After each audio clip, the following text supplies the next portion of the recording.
But take a look at Vexated Inns. They've completely split open the defense. Xanta, last player stand. Small things, but, you know, just... And drumming them too, probably. So it's like multiple ways that he made the siege better. I do wonder, though, about it, because I don't think that all of the heroes available, that the overall first pick Marcy looks very good. And I think OG are trying to do a thing where Ari has been playing very well on it, and it enables a lot of their hero picks like Timbersaw and like Brewmaster. But when we saw it happen in the last series, it was after the first pick Bane, which countered the Pangolier. So there's already a lot of value in their draft that I don't really see this Marcy giving, honestly. And if you're looking at the support to support matchups, Marcy versus Batrider, it's nice to be Batrider against Marcy. Right. She tries to rebound, you just flame break her back, you can out trade her on lane, you can rotate when she rotates. So I do wonder what take OG have with this first phase Marcy, because right now I don't see the value. Okay. I'm on board with Purge's analysis that this is his new Hoodwink. Because in Dream League, I don't think Hoodwink was necessarily a top tier support because no one else was really picking it other than Crit, I think. And they were just ramming it in every single draft until people were like, oh, Ari's winning a lot on Hoodwink. Maybe we should ban Hoodwink. And then they're like, great, we got a free ban now.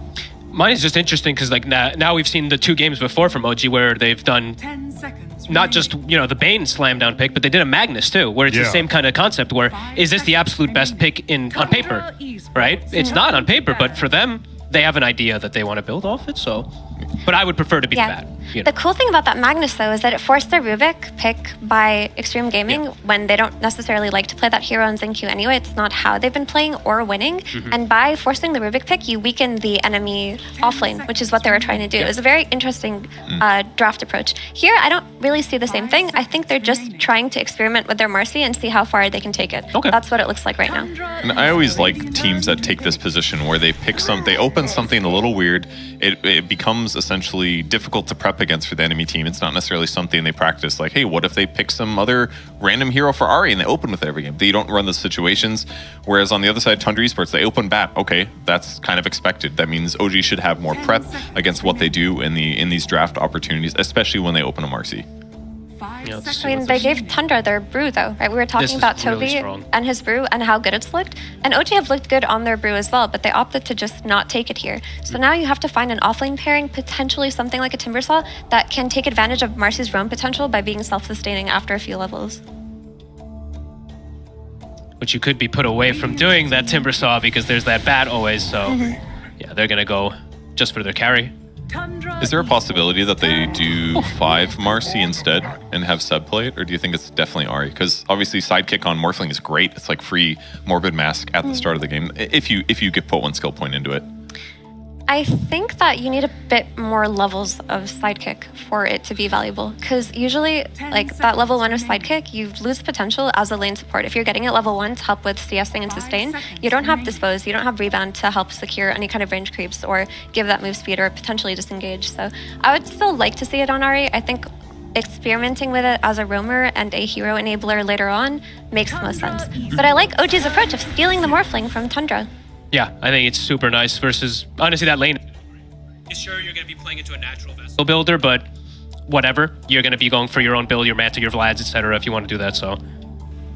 Radiant team pick. And just feeling confident. I guess they just really like this Magnus Marcy, the combination of what they can actually do inside the game. Overall. There's a lot of repositioning on that lane. Yeah. You can get the dispose into the skewer back into a tower. It's kind of like a tiny Magnus lane light. And giving a Magnus like that movement speed from rebound, he's going to get these skewer setups a lot easier and stuff too. That's very cool. And if he grabs somebody and pulls them back, it's easy for Marcy to follow up with the chain stun without having to commit RP. So you have double buffs too for your Morphling, right? You're gonna have the sidekick plus the empower.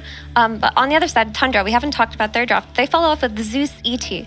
We've seen this combination do some crazy things at the Elite League. You have the Spirit with the Aura to amp up all of Zeus damage, and you also have ET as a means to scout out the Magnus, right? If you're worried about this Magnus initiation, this Magnus blink into the skewer back, into the RP, you have the Spirit stopping the blink dagger with the damage and scouting him out, while also amplifying Tundra's teamfight. So it looks like a great pick. Yeah, and they're now going to be able to, they can actually match even scaling because this ET throughout any points in the game now. If they pick a good counter pick versus like the Morph, the ET Aura, if he's able to ever utilize that, or just with Zeus. I've seen literally at the last tournament, Ori got one-shotted quote-unquote one-shotted. An Astral Spirit went on top of him, and he got Zeus ult, Nimbus, Refresher, Zeus ult, Nimbus, died 100-0 with 3k HP. Yeah, and the point about his aura helping you against Morphling is so important, because before you mentioned that, I'm looking at Tundra's lineup, I'm like, it's all magic damage. Yeah. So it's a lot easier to itemize against that. You all buy BKBs, maybe somebody picks up a pipe or two, a Mage Slayer, possibly on a core, can make a big difference against that. So that at least allows them to have a potentially good carry-to-carry matchup against the Morphling with their last pick. Yeah, Morphling definitely hates playing against ET. And surely OG take out Drow, right? I mean, it's That's Pure's exactly what I'm most looking at. placed hero. Most play hero. It would have been great versus Morphling too. The Gust also very good against Magnus. Or Puck. Lots of Or heroes. Puck. Speaking of the Puck, I do think that's Tundra's primary concern at the moment. They don't necessarily have the most reliable lockdown or means to catch this Puck. They will have Lasso later on, but it's still a lot harder to pull off. What a about Lasso and Puck Meepo? than like a Hex on him. Pure did Meepo for play Tundra. it in Elite League twice. He They didn't lost win twice. with it. They lost with it, though, right? They lost with it both times. Normally I'd be scared playing against the Mag, but if you've already got a Morphling, so it's not like he gets all this free cleave or anything, so. But they do have a lot of jump and a lot of AoE stun I think the Drow's more. and silence. Yeah. Now the Darkseer ban makes it look like... They're going to pick TB with the Darkseer ban. TB versus the Morph is weird. If they wanted to do that. 10 seconds remaining. 5 seconds. Not PL, right?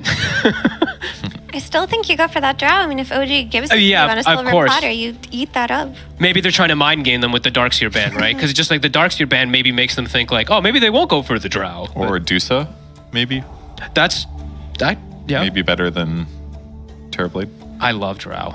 Honestly, Drow looks so good here. OG have left last pick, overall last pick, again to sub, and we saw how much impact he was able to have as the Enchantress. What kind of 5 hero can come out for OG, though, that can have the same kind of impact in terms of completely crushing the lanes? Because that's what you want to give your Morphling in this game, because he's going to be at disadvantage later on because of the ET aura. So you have to make sure he gets the greatest start ever. I mean, maybe it could still be a Bane again. I'm thinking, honestly, it's either the Bane or the Ench again. They're super strong laners, and the Ench gives them tower push if they want to go down that route, too. Because that last game, he took 2 towers because of a Dark Troll Summoner, which 10 seconds kicked tempo up as well. So, I mean, if he just wants to stick with the guns that worked before, 5 seconds remaining. Kind of works. You'd be Brewmaster doesn't really like playing against it. You turn on the heal. You've got the ultimate, so Brew doesn't get easy kills. You get a little magic resistance, maybe a pipe on you. It's going to really help your team against Zeus. You can frontline, which is going to be great scouting for Magnus or Marcy or Puck. yeah, maybe the Ench is better just because of the pipe. Bane's not really going to do something like that. Help your team out with any auras. Let's see. 15 seconds remaining. I mean, we vaguely mentioned that Magnus could be flex, but I think with a Morphling on your team, Tundra Esports. they will Just go do with the Ench. Enchantress. I like the Ench support. more. I think the pipe is going to be godly if he goes down that route. Yeah. And he would be the pipe builder, or I guess maybe Mag, but I don't want to see. I really like Pipe against Brew as well. I played a game with it recently because when he splits, you're like, oh no, he's Radiance burning and being annoying. If you just pipe your whole team, you're like, okay, that's 10 seconds of Radiance burn. That was just going to tick on them, kind of guaranteed on the fight. It really does make a big difference. And with Zeus being also there, that extra magic resistance reduction is huge. Pipe Enchantress, though, that's going to fall off really hard. Like, Yeah, if- I mean, like, you do, like, just some, like, aura stuff, though. Like, you're playing for your Morphling in this game, right? But, And they have enough damage between, like, you can empower Morphling and Marcy support, and that alone should be, like, that's going to help make up for a possible aura item from Enchant, I feel like. What's the carry choice for Pure? His Drow Ranger's gone. Meepo is still a possibility, perhaps. Not Meepo, for sure. I don't like Meepo here, but maybe another ranged carry like Wind Ranger, something like that could work. It is going to be threatened by Coil and RP, but you want to take advantage of having an ET on lane, and you want to be able to trade with Morphling as a ranged hero, because there are a lot of ways to protect this Morphling versus any melee hero. It looks like I'm wrong, and they just go stun. They think that the melee hero route works here for Tundra. interesting.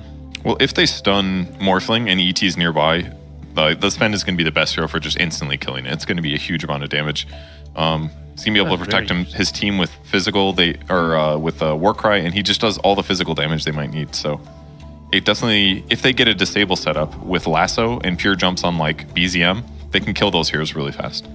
This Morphling's got he's still got good matchups. He just has to worry about getting burst from the magical damage, but like carry to carry matchup, Morph doesn't mind that much versus that Sven until Not at all. way later when he's got Bloodthorn and crazy stuff like that. But Agreed, not at all. I think the idea behind this Sven is just you kill the entirety of OG and then you just leave Morphling for last, potentially. They also lacked stuns. We talked about it before, not really reliable stuns. There was the lasso. I mean, Sven isn't good at catching puck, but maybe he can follow up on something like a lasso. And he's going to hit a really nice timing when he gets the BKB and the Ags, where he's going to be able to, dispel Enchantress, go in, just crush that backline really quickly, and hopefully they can end early off of the back of Sun. Because if they do that, it looks like a really good pick. But the overall late game, you're talking about all of the heroes on OG scaling, it's going to be pretty scary, because then your Sun's just going to get RP'd, right? He's going to get RP'd, he's going to get controlled. There's going to be vision, there's going to be kite items, there's going to be aura items. So it's scary, but it can work. Yeah, I can see it work, just because if the Morph dies a couple times early, that's where the Sven can pull ahead, because he farms so fast, right? Compared to something like a Morph who could get a Zeus ult. Oh my god, he's jungling at low HP, right? Like, it can happen. I've seen everyone die to something like that. So I think if Sven gets ahead, there's a chance, but if this Morph doesn't have a bad game, this Morph is probably going to have a free one. And Sven has to do it early, because this magic, it's basically like 80%, 4 out of the 5 heroes on Tundra are magic damage primarily. Sven is the only instance of physical damage. Once BKBs start coming online, then OG shouldn't have much to fear at that point. It seems like it. I mean, they shouldn't have that much to fear, but don't forget that it's not just the Sven you're playing against. You're also playing against Elder Titan and Zeus, and that is one of the scariest late game combos in Dota, especially with how Zeus's are building as carries, right? With Mantisile, Shard, Conda, Refresher, playing into the Aura.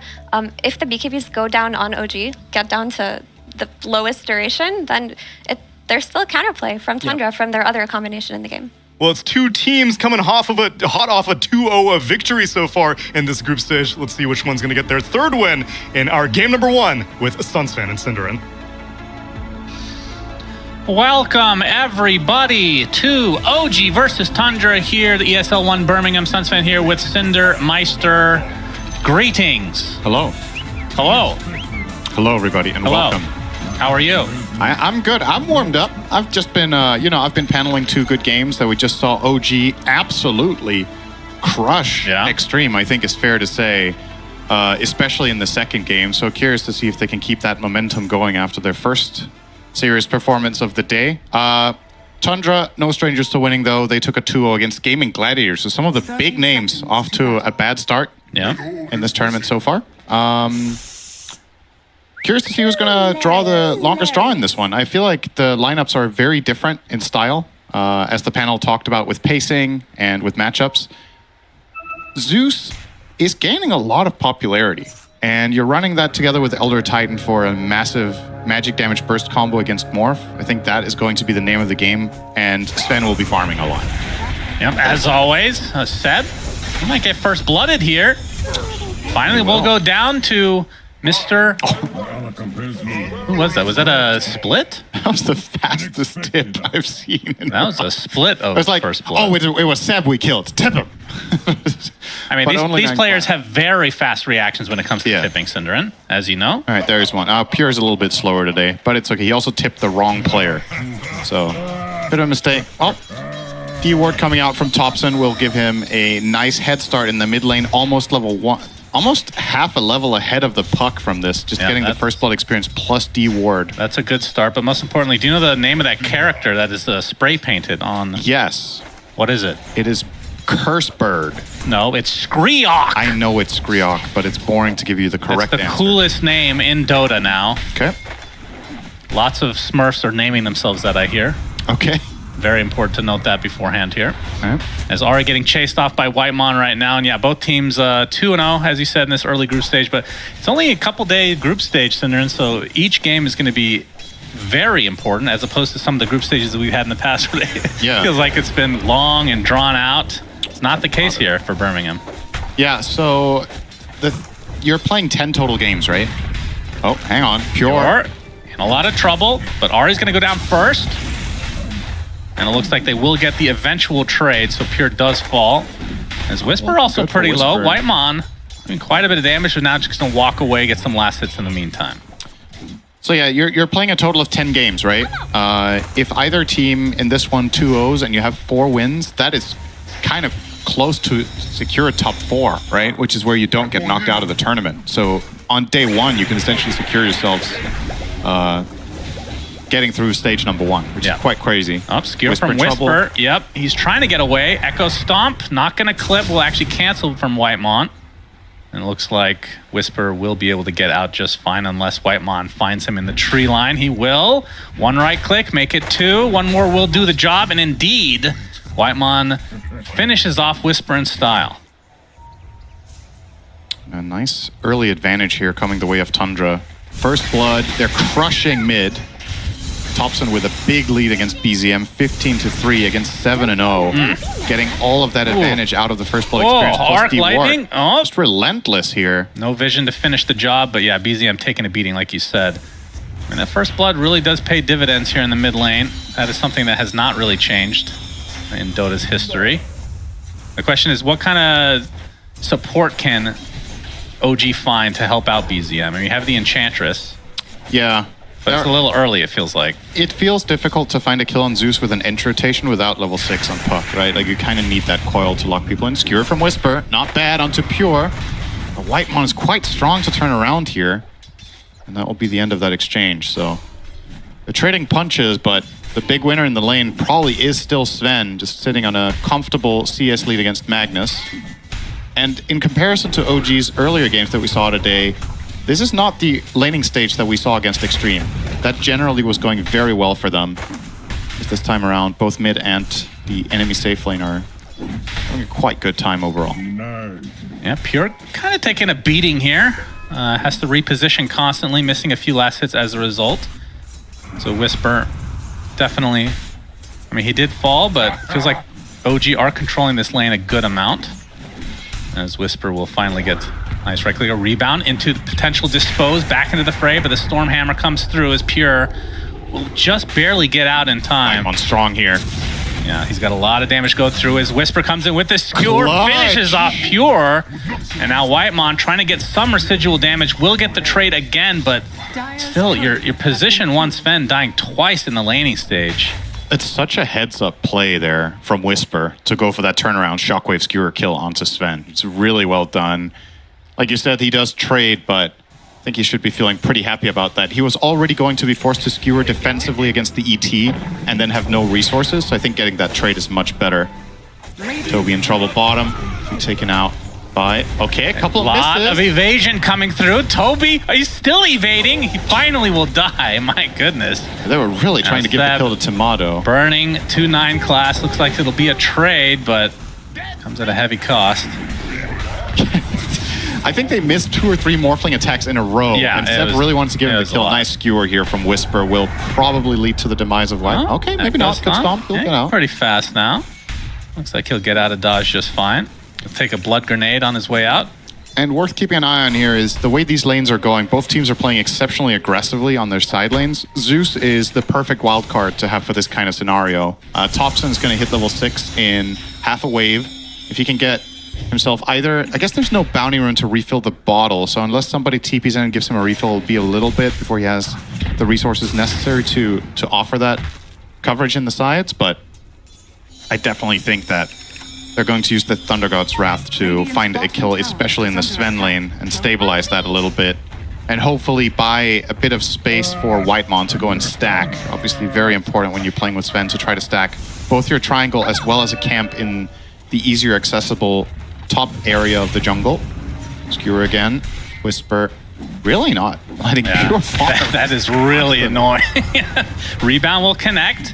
So more than just damage now. Potential kill as a TP comes in though. Zeus will kill here. Yep, Ari getting chased by the Astral Spirit. He's dead anyway. One more right click will suffice. Yeah, no mana for the Thunder Gods it seems, but they'll get the kill nonetheless. As Seb trying to prevent this invis, but he'll have to grab it for himself. As 9 class, level 4 right now on that Bat Rider. Any surprise picks now that we can talk a little bit since there's been so much action so far? Anything that you're not agreeing with in the draft? I think the most surprising thing to me was the time that Morph was picked in the draft. Aside from that, most of this stuff was pretty standard for both teams, but they didn't have the most information to pick the Morphling with. And despite that, it's still looking like a pretty solid Morphling game. So arguably, both big surprises revolving around that hero, the order of the pick and the relative lack of countering from Tundra. I definitely do think they have some solutions, but not the most that you could have expected. 7 minutes time coming up. Gonna be having a look at the Wisdom Runes. Another rebound disposed back into the tier 1. We see TP's coming in. Seb making his way over as well as the coil connects. Pure will be shockwave back into the right clicks of BZM, and down goes Whitemon as well. So a nice little engagement here for OG, and a third death for the Sven. Pure getting dominated so far in this game. He does have some nice comeback stacks in the Ancient camp as well as the big camp for later once he reaches level 6 and especially 7 or 8 and has one item that would make it a lot easier. But yeah, slowing down Sven is very, very good news for OG. Morphling starting to build a pretty significant advantage, and they'll try to put him to the test here. You can see it to find a way out of this one. Probably not happening. 4 members against Tomato. You would think that this will be a kill going their way eventually, and it does. Never even waveformed. 2 tops in. Yeah, why bother? Yeah. I guess so. You die, you come back faster that way, Cinder. You can TP back and get that XP. I guess so. I mean, yeah, if you're sure you're going to die, might as well die quickly. Then he shouldn't have used his attribute shift either, though. That's right. Or, well, he should have used the agi one. Yeah, full agi for the win. Then you have to worry. Gank, guys. Yeah, full agi, but then you have to worry about Thunder God's Wrath when you respawn. Oh, you know? right. So you have to find the balance. You need to have like 400 health. Yeah, very important. Pure now getting chased off, just trying to find any farm as Whisper will find the RP. Do they have the damage to follow this up with, though? TP coming in, Ari is there. It's a 3 versus 2 now that Toby's made his way over. The Thunder God's Wrath goes off as well. Not going to be enough to finish anybody off initially as Whisper getting really low on HP and mana. Looks like he's going to get surrounded by this Primal Split. They throw Seb up into the air. Oh, the Pure is on the cliff, and he doesn't have a TP for a few seconds. Whisper will eventually get finished off, but Pure, okay, he gets pushed to the ground. That's a handy one. And finally, he's able to live through an engagement here. And ironically, he gets pushed off the cliff by the what's that called again? The Void Panda. And then he TP's bottom anyway instantly, so it didn't even matter. Yeah. But yeah, what a weird sequence there. OG with an exceptionally deep dive. It feels like they go into this game with the mindset of, okay, let's just ruin Sven as much as we possibly can. Like, they have put so many resources into slowing down Pure. And, well, with this Ancient stack, he will recover a bit, but it is definitely one of the worst starts we've seen from Sven's in a long time. He's still, despite finding this double farm, or I think it was a triple Ancients and Big Camp, he is still behind Morph by 400 minute 10. So, yeah, this is a hero that needs to be ahead pretty much the whole game. Yeah, for sure. I mean, with the built-in cleave, basically just balanced that way. As this tier 1 tower taking a lot of damage now, and will be taken out in OG's favor. Time for the 10-minute power rune will be bottom.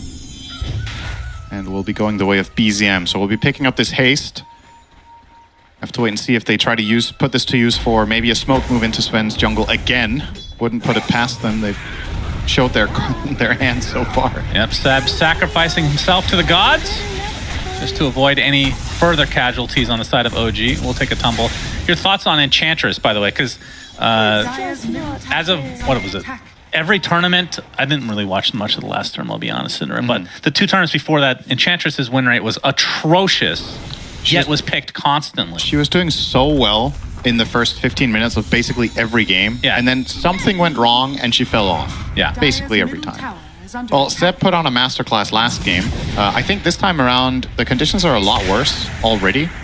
And this is where I think part of the reason, if you think about Enchantress's win rate in that phase that we're talking about, is that in all of the games that it goes exceptionally well, you have a good shot, and all of the games that it goes wrong, you're just feeling awful, right? So it's kind of high risk in the sense that if the early rotations don't go according to plan, plan B for Enchantress is honestly pretty bad a lot of the time at this level. So I'm already a little bit worried looking at this from OG's perspective with how do you get your supports online? Look at the discrepancy in net worth right now. Ench sitting at 2K, so is the Marcy.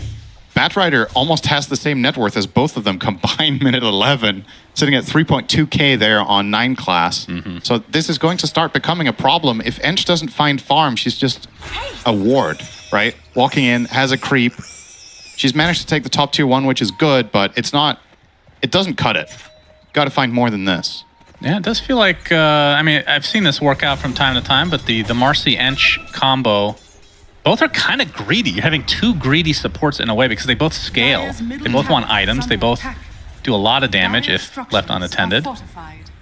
And at the same time, neither of them have very good wave clear, right? So they kind of want to scale, but they don't have inherently great ways of finding farm. So a lot of the time it comes through early pressure and kills. Nice job from OG getting the mid tier 1. That'll help progress them, but still as it stands, both of their supports level 5. As you look over the side of Tundra, 9 class level 7.5 on bat. So it's definitely some work to be done yet here for OG. I'm going to get started onto Toby. We'll drop the coil. Yeah. Do they have the damage to rip through before the Primal Split comes off? Dispose, but the Primal Split finally comes through. And at the very least, they forced that out, but not able to find the kill onto the... Oh, we're going to see the RP in the bot lane, but immediate lasso to try to cancel this out. Oh, nice. As the ET ult comes through as well. Skewer back into the tier 1. Pure, he gets ripped apart. In the end, again, the Sven dies. As Ari's going to take some burst damage from Topson. Looks like that's going to be a freebie for them. So 1 for 1 to start.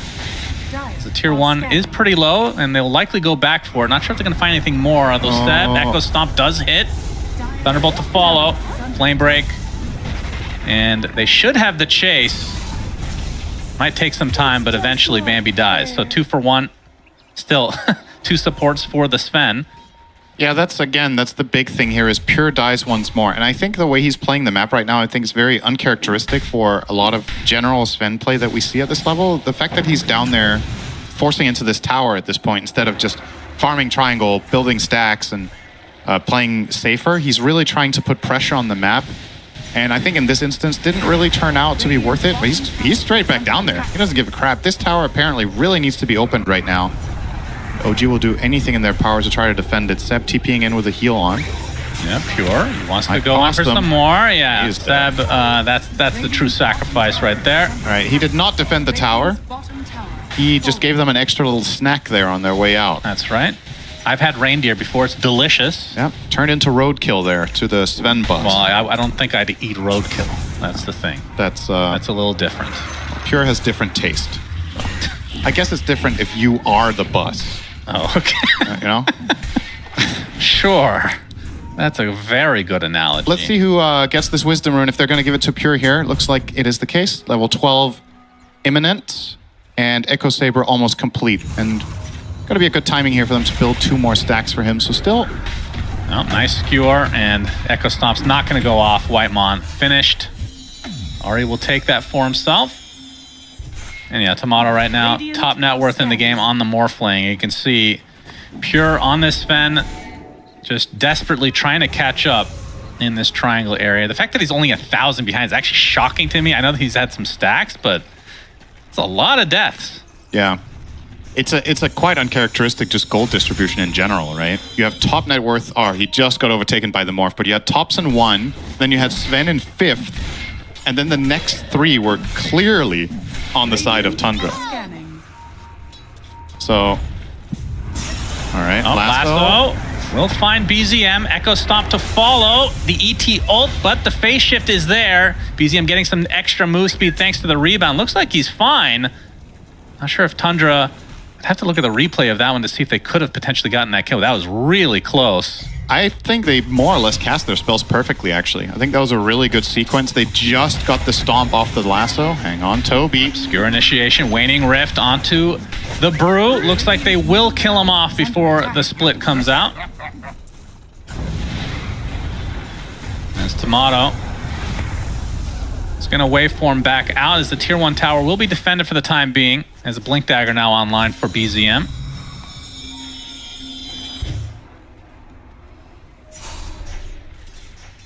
How close are we to this? It looks like the Brew, Mr. Toby, went for the Spirit Vessel first before the Radiance, so still quite a ways away. Pretty standard pickup against Morphling, and you could argue it's secondary okay against Ench, but yeah. This hero likes getting that item anyway, so if you're giving him a reason through draft to buy it, it's a lot more obvious for him to elect to pick that up. And now that Tomato went for the Lincolns first, there is a decent timing window where this vessel is actually going to be very powerful. The Manta is quite far away, so could try to put this to use with perhaps a smoke rotation. Brewmaster isn't exactly the best hero at ganking Morphling, but they could catch him in some way and then chain that vessel. That could seal the deal with some nice Zeus burst. Interesting, Thompson actually farming the Ancients here on Zeus, not leaving them for Sven. Yeah, well, he's been dying. Why would you? You He's got had your enough shard? of pure shit. This is mine now. Of course. I am the carry. Yeah, you learned that in pubs as a young boy. Yep. And you carried on to your professional career. And it helps you win TI Cinderin. Apparently. Maybe 2 in Thompson's case. Yep. BZM looking for his shard next. Looks like has his Blink Dagger and the Witch Blade. Might be getting ganked though. Illusory Orb comes out. Waning Rift, but that's awkward. Stormbolt is there, and Pure actually finds the kill. Yeah. So able to bait out those spells. Very nicely done from Tundra. Ari, that is a long rebound, but eventually killed off as well. In the meantime, Toby has become a Vista. He will now TP top. He was cliffed by the Magnus down bottom. 2 quick picks here coming the way of Tundra, and this will also give them a tier 1 tower Pure. Continuing to really look toward building damage on his Sven. We'll be cleaning this one up.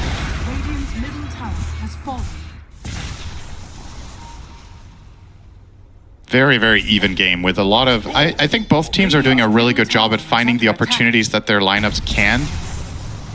Sven will now fully be caught up to Morphling, which is quite important. Reckon he will overtake. He will now. Alright. Eyes on Whitemon. Yeah, I mean, that just shows how fast Sven can reach. farm, I guess, as Whitemon on the run. But we have more initiation down here. Thompson trying to TP out. He will be able to survive. My goodness. Close call. So the Batrider only casualty so far in this fight, and the Warcry will secure the exit for Whitemon. But the tier 1 tower not able to be defended by Tundra, so that will be OG's to claim. Bit of a power play coming up here from Tundra probably, because they killed this Batrider, but they used RP and Coil. So I think the OG lineup officially on a little bit of a rest right now. And Tundra, if they find any opportunity with Split, with Lasso, with Zeus ult, I don't think they can lose this upcoming fight in any way, really. It's a matter of OGs just try to play keep away and see what Tundra's plans are. Obviously not the best lineup for killing Roche in a moment like this. A lot of the time, that's how you would punish what OG just did. And we'll try to find a way to access BZM here. And nice phase shift. Blink.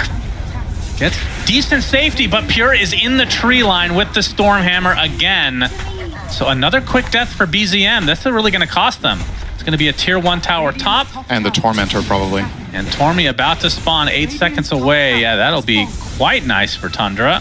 So this is obviously it's the same logic, right? The enemy team has long cooldowns, they're unavailable, you made your strong move with a smoke, you get the biggest objective that you can, which will be the Tormentor here, not Roche. Unfortunate shard, of course. Yeah, not the one they were hoping for. Well, I guess. Would you rather have ET or Bat? That's true. Who do you want to choose for your garbage support shard in this game? I would actually say maybe ET's better. Probably. These are 2 of the worst support shards in the game right now. I think the shards have value on core primarily. Oh, this is cool. Oh, boy. Ari, okay, after getting quite boy. low, Echo Stomp is there. And that is going to be the death of Whisper at the very least, and likely to be another as Ari takes the tumble, and they end up getting their own Tormentor anyway. And this one went to Brew, not Bat.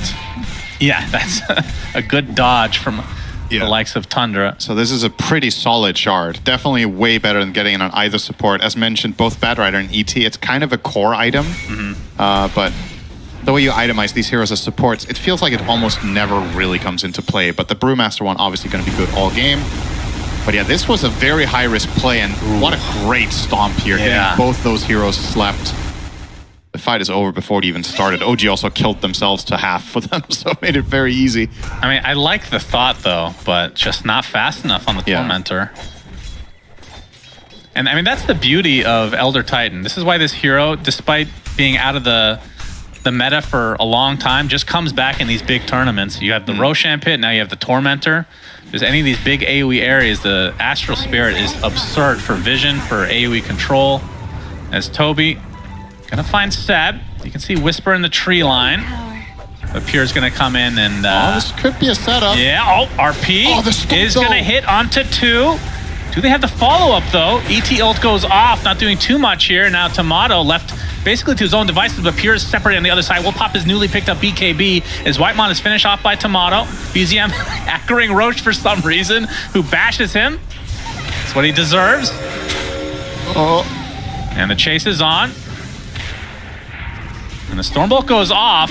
In the tree line is Pure, trying to do some damage before his inevitable death, but will not be able to find anyone. Instead, it's a triple kill for Tomato. And now they're next to the Roche pit. They will take this one for free. Tundra find no kills. That's a nice RP to start. The Stomp was really good, but I think it got instantly broken somehow on the Magnus. I don't know if they miscommunicated there and broke it with the Thunder God's Wrath or something, but that Stomp immediately canceled and allows OG to continue with the kill. And Pure in that situation got a nice stun on Ahri into blink away. He had the choice of killing Ahri, but tried to survive, did not manage, and OG strike back in a big way. That's the entire lead of Tundra gone. It's the Roche the other way. And Morphling now comfortably again in the top spot. Seb with the completed pipe, obviously doing a lot of work in these situations. And I don't know if this is good enough for Tundra anymore. Like this 5K lead was quite comfortable. Being even at this point in time is a little bit worrisome with what we've seen Morphlings be able to do against these types of lineups. If the Sven was looking good, my opinion would probably be quite different. But Pure not having the time of his life to be blunt about it. Yeah, 3, 5, and 5. I mean, we keep harping on it. The fact that he's still top number on his team is mind-blowing to me. Yeah, well, it's Sven. I feel like that's... Even so, I mean, 5 deaths. That's a lot. And finally, the Radiance comes in for Toby, so that's going to help out quite a bit. Yeah, it's a big item.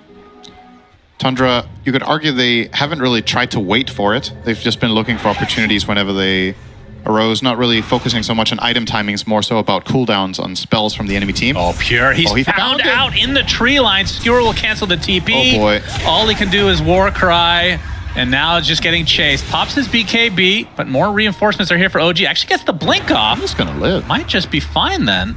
It's Waning Rift there from BZM. Gets off the coil. Whitemon is here with the Echo Stomp. Will be dodged by BZM, so Pure will eventually find his 6th death of the game. The rest of Tundra, a little bit too late to the party, of course. Pure was on the other side of the map, so... I no longer think he's going to live.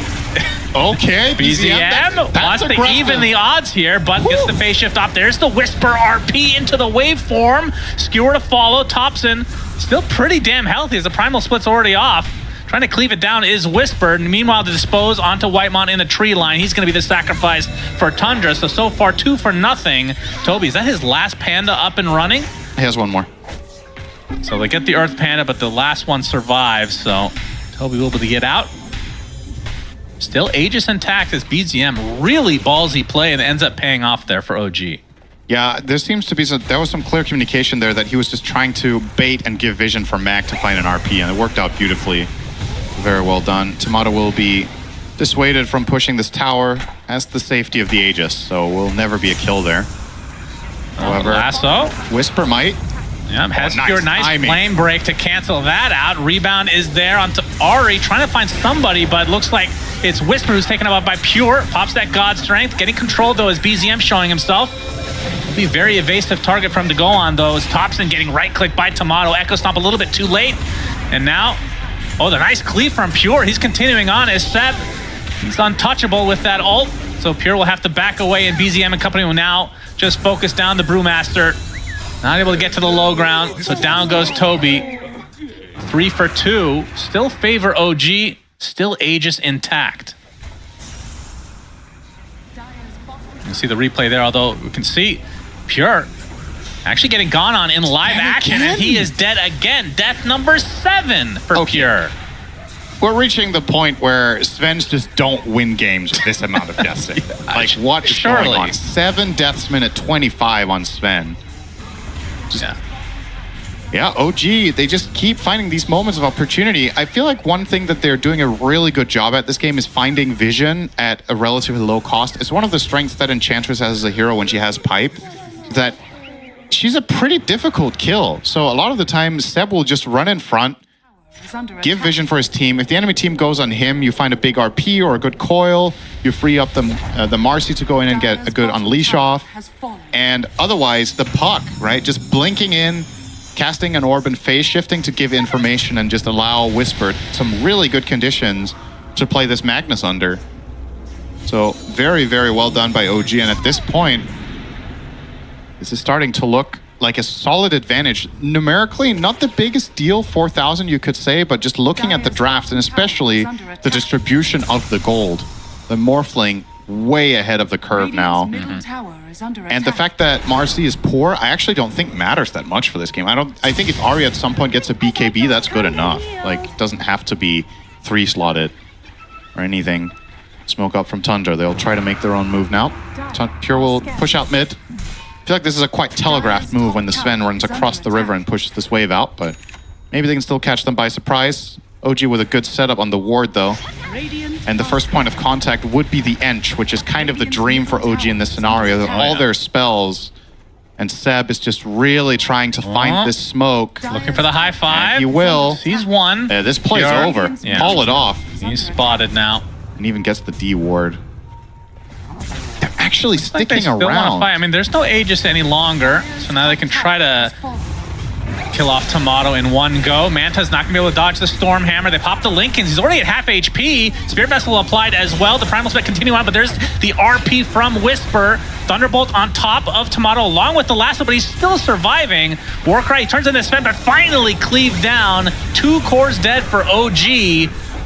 Well, trying to counteract this now, but Seb is going to go down as well. So a triple kill for Toby on the Brewmaster. So despite having the vision, OG get crushed in this fight.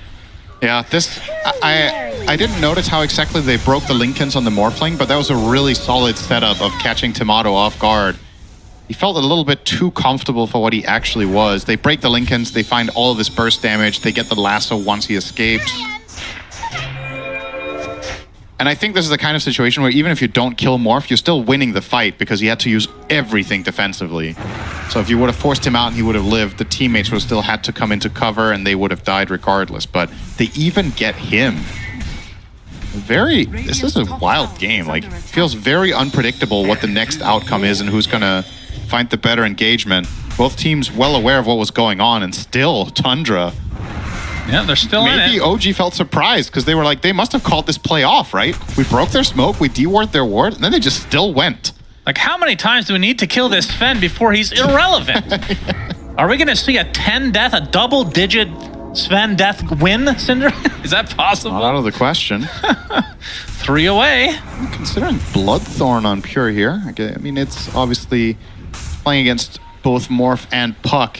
Definitely feels nice, but I think a lot of other players in this situation would opt for that Daedalus just to get that really quick kill on Morph. Yeah, they have the damage rune out on Pure, so the smoke comes through, and we'll see what Tundra can get out of this. Another little engagement going in their favor would be huge, as Seb is going to be spotted, and that is going to be a quick death for him. Yeah, Pipe isn't good there. Maybe 4 hearts. Yeah, I think that might have done it.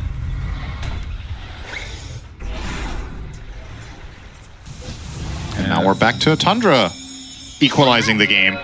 Funny draft, this one. The gold is gone for some swings, to say the least. A little bit of a... Yeah, it's a Six Flags type of roller coaster, I think. I'm pretty sure that is too many G's on the way down there. I don't think that would pass regularity. Is under attack. Regulations. I was going to say, is that a European way of saying regulation? It's British. Oh, of course. Yes. Sorry about that. Cheerio. 1K lead for Tundra. As we have a smoke now from OG. I mean, Whisper, I have to say, has played really well this game. His RPs have been on point. Toby's going to be spotted. Does have his split. He does, but this will be a tough one. Does get it off. Now they're going to RP on top of him, but that just means they're going to clean it up easily. Cancels it thanks to the shard, but it matters not. They have the damage, and then some. I'm surprised he RP'd. I mean, maybe that's necessary, actually. Fair enough. Like, probably going to become a problem when he starts using all the different Brewlings and just running away the Storm one, but I think there was a world there where that Brewmaster dies without RP if they just have a Dust. Yeah, I mean, he doesn't have it for 90 seconds now, so forcing that out is pretty nice. Yeah, there will. I guess if it results in a Roche, it feels even better, but I'm not sure they're going to get this one for free. Nice stomp. Well, I guess, never mind. I take it back. Free. Yeah. There's nobody able to connect to the gate in time. Is this a Roshan's banner, Roche? My goodness, Seb. Scouting out. Scares away everyone. It looked like Tundra kind of wanted to actually go contest that, but just not fast enough. 9 class was connecting to the top gate, and the other heroes just like 10 seconds too far away, so the RP ends up paying off big time. Because I was going to say, now that this RP is on cooldown and Brew is spawning, you've traded these ults off. I don't know which one is more important for the teams, but Tundra could have maybe thought about going for a play with this Bloodthorn reveal. But now that the Aegis advantage is on OG's side, maybe you just have to chill a little bit and try to get the fight on your side of the map. Yeah. Find an easier engagement. 9 class, BZM. Nice on the phase shift there. Shift.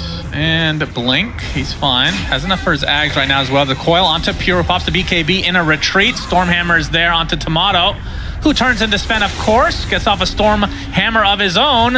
And now Pure in a lot of trouble. Adaptive Strike applied with that Conda. And you can see Whisper coming in. 8. That is death number 8, so we're 2 away from the dream, and then Tundra has to win for this dream to become a reality, or a nightmare if you're an OG fan. But quite the back and forth game indeed. As 9 class spotted out, Whisper, he's gonna get lassoed. Is that going to be the new Milk Award? Is that the Pure Award? Dying 10 times on Sven and winning. Yeah, it has to be Sven though, right? Yeah, specifically Sven. Dying 10 times on a carry and winning does happen occasionally, but on Sven, that's got to be quite rare, I would imagine. Now, new item alert picked up here. Thompson finds the Ags, so Nimbus now available. Okay. Very powerful potential global burst, especially when Refresher comes out. I don't know if you saw the clip from the Elite League. I believe it was a sniper that got full-on killed by Zeus using 2 ults and 2 Nimbuses on an ET Spirit. Yeah, that was good. This is something that could end up becoming a problem eventually for OG if Zeus gets there. He can absolutely blast someone like a Morphling. I mean, Elder Titan used to be the hard counter to Morphling. Back when Nature's, is that what Natural Order used to work on both the physical and the magical. With just the Spirit, oh my god, it was so strong. It was a quite elegant change, actually, to split them into physical aura on you and magical aura on the Spirit. But yeah, when it did both, it was the first pick in Pro Dota for quite a while back then. A lot of things were different back then. Yeah, back in my day, there's no neutral items. Oh boy, what a dream come true. That was a different time. All right, Ench. We'll get ourselves a little Sprank for free. Yeah. Well, OG, that's their first Tormentor, we should mention. So finally able to get something in terms of the Tormies. No BKB picked up for 9 class. Still keeping up a very good pace here on the Bat Rider. Will actually be overtaken by Ench, but it is a little bit inflated from that shard that Bat Rider didn't get, and Seb did. Okay, spotted. He's in trouble. Yeah, that's an understatement. He will tank the gank again. 9 class's usage of Flame Break has been stellar this game. True. He used it mid Ogre Seal Totem there onto Seb. Beautiful. Pure. He's going to get solo RP'd. Skewered back. Will this be death Pure. number 9? Potentially for him. Indeed it is. It'll cost Whisper his life. So 1 for 2 to start this fight out. Ari, that was a BKB charge. Now no more. Tomato focusing on the Brewlings. Toby with the Storm Panda alive, but turns back into the regular Brewmaster just in time. Tomato's going to get Echo Stomp now. Oh, that's a lot of damage coming out from Thompson. That is the Aegis down. Holy moly. 9 class ends up seeing that Ari's still in the tree line. ET ult, not going to connect on Tomato, but he's already at half HP. The Spirit Vessel on top of him as well. The rebound try to give him some extra move speed outside now. On the cliff, indeed. Has a waveform up in 1 second. Gets it off to the north, but 9 class is there to greet him. And this will likely be the death of the Morphling. So 3 for 2 as Thompson continuing the pressure here. The BZM able to get out of dodge. All right, so that's 9 deaths, I believe, for keeping track here, Cinderin. It feels like this tournament hasn't generated very many very close games so far, but this is definitely absolutely a banger. Neither team has had a meaningful advantage, I feel like, so far, 37 minutes. And most of the games at this point have been largely either decided or close to. This one could still go either way, just very much down to clutch spellcasting and who has the vision more so than anything, really. No, Thompson had a really good fight there, so that refresher is closer than you might have thought, actually. Only 500 gold to go. Okay. Giving some vision for Pure here, and it's enough. All right. So BZM taking a tumble this time. Pure feels Finally like a good moment for him. he gets more enraged with each death, and that's a lot of deaths. We're going to see the lasso now onto Whisper. He's surrounded by illusions of tops. He's going to get the kill. RP is there with, okay, the help of Ari is in addition. And now Seb coming to play as well. Thompson has to try to get a dodge with that Ogre Seal Totem. Looks like they do find the Magnus in the end, but Thompson will die. And now a little couple cleaves here from Pure. Ends up taking Seb out. And this is a 4 for 2. There's so much back and forth. And now Ari deleted. So if you count that Morphling death earlier, basically a full team wipe here. The gem will be recovered by the courier, so Tundra now able to push out all the lanes, really. They have 50 seconds on 4 OG heroes so they can get complete map control and think about their next objective. And this was the item I was waiting for. This is scary territory because any sort of stun connecting from the side of Tundra, Tomato can actually just die in a lasso to almost Zeus alone, right? Like, he has to start being really careful about knowing his limits because they've changed drastically now from 5 minutes ago. I want to say globally that Thompson can probably output, what do we want to say, about 1,500 to 2k damage. And if you put that under the ET aura, that's basically Morph's entire pool. So very, very scary. Look at those damage numbers from the game so far as well, doubling up anyone else. Yep, the Zeus special. Classic Zeus, but of course, will thrive under the circumstances where the teams are brawling a lot. Could we take a look at the death counter again real quick, just to make sure we're all accustomed to what the hell's going on in this game? Is the coil onto 9 class? Big Has damage the on him. BKB, yeah. Whisper following through, Actually, not even going to need the help of the Magnus, as BZM will claim the bat. There's the death counter. We can see Seb, Ari, and Pure all tied at 9. Who will win in the death department this game? Find out soon. Do you want to predict? Well, I'm going to say it's not Pure. Yeah, I'm going to go... I'm rooting for one more death on him, though. I'm going to go with Seb having most deaths by the end. Seb? But it could be any of the 3, to be honest. I'll say Ari, then. Okay, fair enough. I mean, Seb Nice has kill on been the bat, tanking it a though. lot, though. It's a pretty big one. I think 9 class was carrying the gem at the time, so it's a quite significant loss for them. BZM with that Ags. Tons of damage to put into the bat, even with BKB going off. He just got so many attacks off on the way out. Damage rune again. Pure takes it for the second time. I think Tomato spotted it, though. So Yeah. he knows that they picked it up on someone. Satanic now for Tomato. And the Lincoln's on Whisper. Big items coming out. Don't underestimate Magnus scaling, of course. At some point, if Whisper decides to go a crit route, he currently with Empower hits for 500 a pop. So any critical strike would make this very nasty, but he is queuing up the BKB first. Don't know if that's the right approach, actually. Maybe he has to get it, but... Just the risk-reward of having a big crit here, I think, is a quite interesting idea, because if you do find that good RP, you can just get the job done very quickly. Well, up for the safe Roche path is for up. now. That means Roche offs will be a thing again. Smoke on smoke. Puck's quite Class far. leading the way, pops the smoke of several heroes. In fact, 4 on the side of OG. He's going to be spotted, though. Shockwave will connect. There's the skewer out, and that is the death of Batrider immediately. We'll buy back, though. Ari focusing now on found to Thompson. He's going to use the Manta on the other side of the tree line, so he's fine, actually, as Pure trying to focus on the Marcy, but looks like he'll finally get into arm's length. We'll be able to take out the pesky Ari. There's the RP to come through, though, and now the damage being applied. Pure getting brought back with that skewer, but that's the death of Whisper as Pure is doing so much damage. Now it's a 3v1 against the Morphling. Tomato is dead. And just like that, it's a 3-for-1. Make it 4 as Seb is brought to his knees. And Tundra winning a huge fight, which should lead to Roche number 3.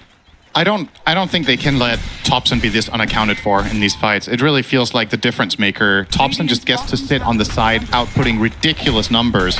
Sure, this instance, Sven is quite close to him, but just the state of every fight has been, they tried to get on Topson here with the Marcy, but there was no follow-up, right? They weren't able to combine something meaningful onto the Zeus, so he got to reset out. I think you have to either find the Zeus in the RP or the coil, and then Morphling needs to connect on that kill. Otherwise, Topson's just going to dictate the pace of the fight, and you just run out of resources. Like, Zeus's mana pool is very, very deep. He can cast all his spells multiple times. You don't have enough regen on your side. You are going to lose that battle eventually, and seeing it there, Tundra will try to turn this into something big, going for bottom racks as it looks, and don't think OG can do anything about this. This is at least one lane, maybe 2. Mid is open as well. 60 seconds of no Morphling, and obviously the Magnus is another hero that you have to really worry about, but it's still 30 seconds away. Yeah, God Strength in 15. Oh, BZM. BZM. Oh, he's spotted. Phase shift. And the question is, does Tundra want to go for more? It looks like for a melee only, showing a lot of respect here.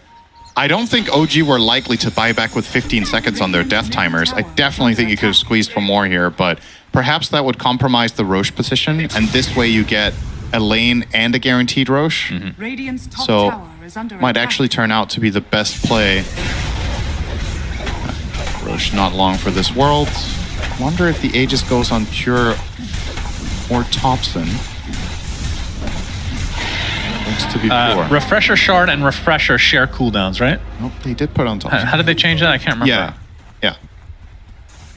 Well, so they're putting the Shard in Sven's backpack, and Zeus now rocking the Aegis. So now the path that I just talked about for OG to access a good team fight, I feel like is out of the window here. I think killing Zeus twice is borderline impossible with the cast around him here. It's going to be way too expensive. Try to go for that. So actually a very awkward spot now for OG. I don't really know how you access a good fight except skewering someone back to tier 4s and building that way. But what if Tundra just don't give you the option? What if they just play the map? Eventually maybe one of your heroes gets caught by lasso and things can go south quite quickly. Pure only 1 death away from the Pure award. Has to get there. I think everyone's rooting for that. It's the most interesting thing right now, as Tundra with a pretty damn good lead at 11k, but this is high ground we're talking about, Cinderin. Yeah, Magnus patch, always spooky there. Yeah, that's to say the least. There's Pure going to throw out a Stormhammer now. Will blink away though. Has the overwhelming blink.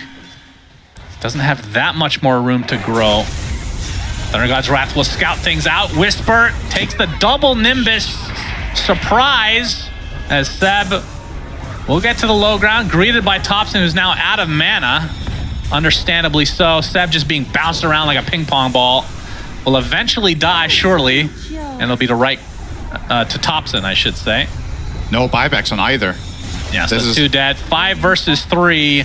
Tundra looking to finish this game number 1. Fortifications pop. Pure looking for that 10th death. Everyone's rooting for it. Will he dive the fountain? No creeps right now. Yeah, the mid wave is semi. He has a refresher shard, so bottom is coming in. Can pop the second ult now if he wants to go for the finish. Obviously doesn't know about the buyback situation. So this will be a second set guaranteed. They cannot go for the top one as BZM is going to be forced to use his BKB on the retreat. Pure uses his as well though. Of course with that refresher shard, not going to sweat it too much. Tier 2 still up top lane. And looks like they will not go for the throne. We'll be playing it safe here on Tundra's side. Yeah, they didn't even have to expend their Aegis there. Just, this is what's so scary about this game state when you're against this farmed Zeus in this patch, is that, like, any glimpse of vision and any stun, this Magnus is pretty big, right? Like, he has a decent chunk of net worth. He has 4k health. He just vanished. No counterplay available. And as soon as he's down, the map is wide open for Tundra, and they just chase down bonus kills and a full set. Now 20k up.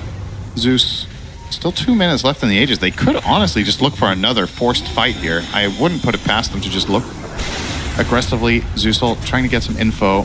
Seb bravely going here to D-ward on the team in his back, but if the enemy team was there, he would just have been toast. They did have a little bit of a retreat going on here. I wonder what the plan is for Tundra, if they're just going to chill and actually just let this Aegis run out. He is playing mid. No, they will use it. I like this. Don't let it go to waste. Straight back in the action.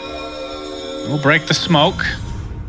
Back into the high ground though, and see the butterfly now on Tomato. Yeah. Gonna have to do something with it. As Toby, again, Seb just completely surrounded as Thompson and company. That is another insta-gib. This time it's onto Ari. So both supports dead for OG in this high ground defense. And now it's looking quite impossible. You do have the Magnus though, with the coil potentially. It's Mjolnir now onto the puck. Try to counteract this a bit, but with that primal split as well. Whisper, a cover of darkness for the time being. That's going to be Mega Creeps, and BZM destroyed right next to his tier 4 towers. Does have buyback. It's a waveform already used. Pure's going to pop that refresher shard, get the double BKB, double God Strength as well. RP not going to be used there. Finally is onto the Zeus, but again, the Flame Break to cancel the skewer. 9 class has been out playing everyone in this game. Outclassing them. That's true. That's another way to put it. As Tundra will take game number 1. Pure. And Pure, unfortunately, will not die a 10th time. Pretty big mistake to use the Satanic there and not get the Pure award, I have to say. Yeah, look at his HP at the end of the game. So close. Could have definitely got it there. Man, what a great game, honestly. I think both teams played really, really well. I'm curious to hear the panel break this down in a moment, but for me, the highlight of this game, honestly, I think 9 class played an incredible game on Batrider. So many good flame breaks to break skewers, so many good catches to open up fights, giving information for Thompson and for Pure sometimes to get in and get the burst kills. Really the support duo for Tundra here. Absolutely loved watching both of them play here. Yeah, as we see from the side of Tundra, 14-9 for Pure, so a respectable scoreline after pure atrociousness early on, I have to say.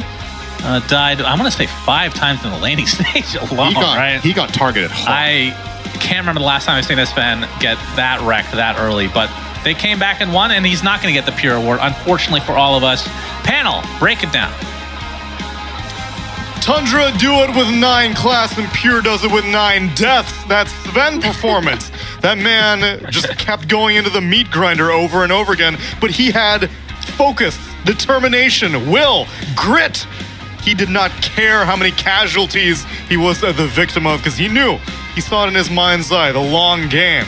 His Sven was eventually going to get too big for OG to deal with, and that Morphling was just going to get insta-gibbed at a certain point. And you know what? If he's got 9 deaths, that means Thompson won't have 9 deaths, right? Thompson ends up only dying twice. Even some situations where they caught him, he lives. I think this fight in particular was that he just survives and cleans up the whole fight. So Pure maybe taking a step back on being the super carry with some of these deaths, and Thompson kind of bringing that in for his team. It felt like Pure was able to be the tanky frontliner guy that was hard to kill. They had an option here, maybe the RP a little disconnected, but he had lots of HP, he had lots of lifesteal. There wasn't that much single target damage on OG outside of Morphling, but Morphling's not necessarily like a huge amounts of DPS in like 5 seconds unless he's like close to melee range. And on the other side, Thompson's doing percentage-based damage against a Morphling. He does not care whether Morph is morphed heavily to strength, he's still going to do the same amount of damage no matter what. And he had the ET, like most of the fights, like Whitemon was also survived, right? So the ET spirit with the Zeus, like it actually, that was cool. That was pretty cool. Yeah, you guys talked about everything except the Brewmaster. I think the Brewmaster completely crushed that game. I mean, that was a really great performance by Toby, and honestly, it feels like they won in spite of Pure in that game. I mean, he did have some good moments, like when he solo killed BZM top with his Orchid, and then they turned it into a white bottom, right? But the reason why Sven was able to come back in a game like this was because of how good of a game that Brew and Zeus played. Yeah, and I mean, also, it is, we can kind of always talk about everyone, but also I think Shannon touched at the end was in particular the saves from the Brew and from 9 class. These little plays of just disrupting people, either lifting them up with the Wind Panda or getting these flame breaks and 4 staves off to reset positioning. Actually, was pretty huge. So, I mean, it's tough to ever like say the whole team is the MVP or anything like that, but everybody was kind of doing their job really nicely in this game. Like from start to finish, Whitemon fixed the lane top. He got these kills to fix things out so there wasn't a total disaster, and then everyone else followed suit. And sometimes it's not even the heroes that we can shout out, but perhaps the items that they purchase, like Observer Rewards. Kevin, would you like to walk us through our Kadia ward of the game for this game number 1? I would love to, except it's not about an observer ward. This is about a sentry ward. Oh! This was after that that blocking the large camp. This was right after Tundra lost that team fight in the jungle. He ran to the right to go check to farm. There wasn't a camp there, and he's like, damn it, I'm losing, I'm having a bad game, I need to farm. He goes to the creep wave, and that's where he gets ganked. It blocked him, and that's why he died there. That was like his 8th death or something. Weren't too many after that. But he was getting close, he was getting really close. The sentry, that was the Kadia ward of the game. I think they placed that sentry too when they went to take the Tormentor, when they did their Tormentor play on OG. That's probably when they blocked that Ancient Camp. So it's cool how that played out. But honestly, looking at that, someone shouldn't have died there. I mean, the fight literally just happened. Why are you walking down? I mean, it felt like there was a little bit of tilt coming out from Pure that game, but he really brought it together towards the end. And honestly, Tundra played so well around their draft. I love their take on the ET plus Zeus. Feels like they played better than everyone. I mean, Thompson is just a specialist in this hero. Even when Sven fell off in terms of damage, Morphling could not do anything if Zeus was alive and right-clicking him with ET. He was just dying way too quickly. We know that he was a specialist on the Zeus, but let's put some numbers behind that as we take a look at our Acer Predator head-to-head for this game number 1. We put BZM toe-to-toe against Thompson. And oftentimes we look at Zeus games and hero damage is wildly inflated, but Fog, you're saying that this was a earned hero damage. It wasn't just tossing illusions down the lane and pressing R every once in a while, but this man fought for it. Yeah, sorry, Thompson is like staring into my soul. I don't know why, it just seems very aggressive a bit here. Does he look like an American trucker or something? I don't know. I mean, sometimes you just see it's like these Zeus casting from the back lines, just throwing their spells out, throwing double ultis, Nimbus, etc. This is a Zeus who's in the front lines, hitting people with his right clicks with an aura and stuff like that. So that, well-earned damage. It's not some inflated 160k damage just from him sitting in the back all the time. So it's just, he's hitting. He's getting into it. They both had really good KDAs, though. Really good KDAs, good game impact, but it was just harder for the puck to get kills. Zeus got to just damage everybody. Easy. And we saw more value, too, coming out of Zeus in terms of vision. Towards the end, when Tundra took that mid-rax, they took it off of the back of the Zeus ult to scout, which set up for the 9-class lasso, which then turned into a 1-fight into a Rax. So not only were they abusing the damage aspect of Zeus ET, they also had the vision aspect down, too. I'm glad we're seeing that, because I think that was one of the earlier games that we were casting where just like they can't actually make the moves to get these backlines because there's no way to get vision. So I always love when we see like the Spectres, not so much now because his ult's changed, but the Spectres and Zeus's and stuff like that to give vision, to give your lineup actual ways to get the backline. So yeah, good call. We have someone giving some vision of our own in the backstage because we got Slacks standing by for a check-in. What's up? What's up? Hello, my friends. I had a great skip prepared. I snuck into OG's booth and got all their behavior scores ready because they weren't there, but they just walked in. So now they know that I touched all their computers, which is probably against the rules. Sorry, Mr. Referee. But maybe we can still take a little peek. Oh, they're filming too. We're filming. You guys want to film their film? Maybe we should film their film crew. Wow, look at that. What are they filming? We're ruining this shot. Hell yeah. Anyway, so I can't show you their behavior scores. A lot of 12Ks, though, over in OGs. Maybe we can ask, what's your behavior score right now? 12K. Damn, what a god. Comm score, too? Yes, I don't speak in pubs anymore. Okay. Can we confirm that? Yeah, you want to go on my PC's at the hotel. Oh, you left your PC. I mean, it's at the hotel. I can't log in here. My player. Oh, right. Okay, are you sure? Who do you think has the best behavior score on your team? Whitemon. Okay, let's go find out. All right, let's go. Come on, guys. We're going to go check. Okay. Oh, they're getting ready for game 2. Wonderful game 1. Very good. Wonderful game. We're going to pop in right here. This is just, we're going to do one behavior score check. Is that okay? Can we look at your comm score real quick? Oh, you click on that. Is that a win ranger on your profile? 12K. Beautiful. We're going to just skate in and just do this real quick for everybody if you don't mind here. Here we go. What are you guys doing? You working on actual shit? Can we click on that? I'm looking for your behavior score. Can you click on that? Right there. That's a 12K, baby. That's a 12K. Pure, this is going to be a dangerous one. Nothing. That's 11-6 right there. That's not good. That's not good. What do we got here? That's a perfect 12K. And Top's a perfect 12K. You are a toxic animal, dude.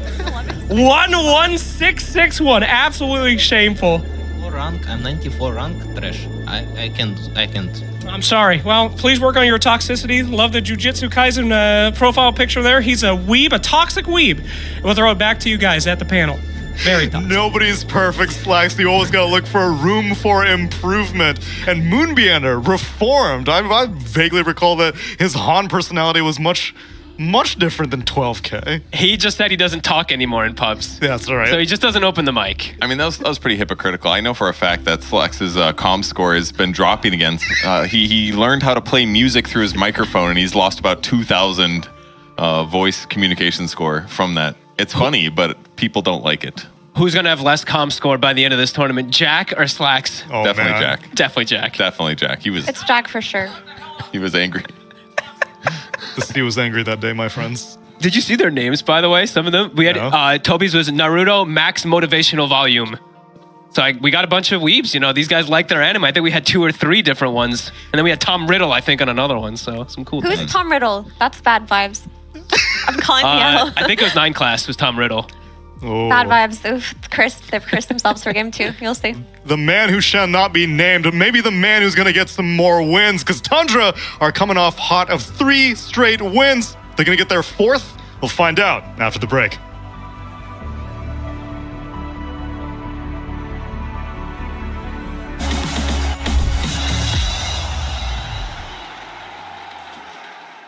At some point in every game,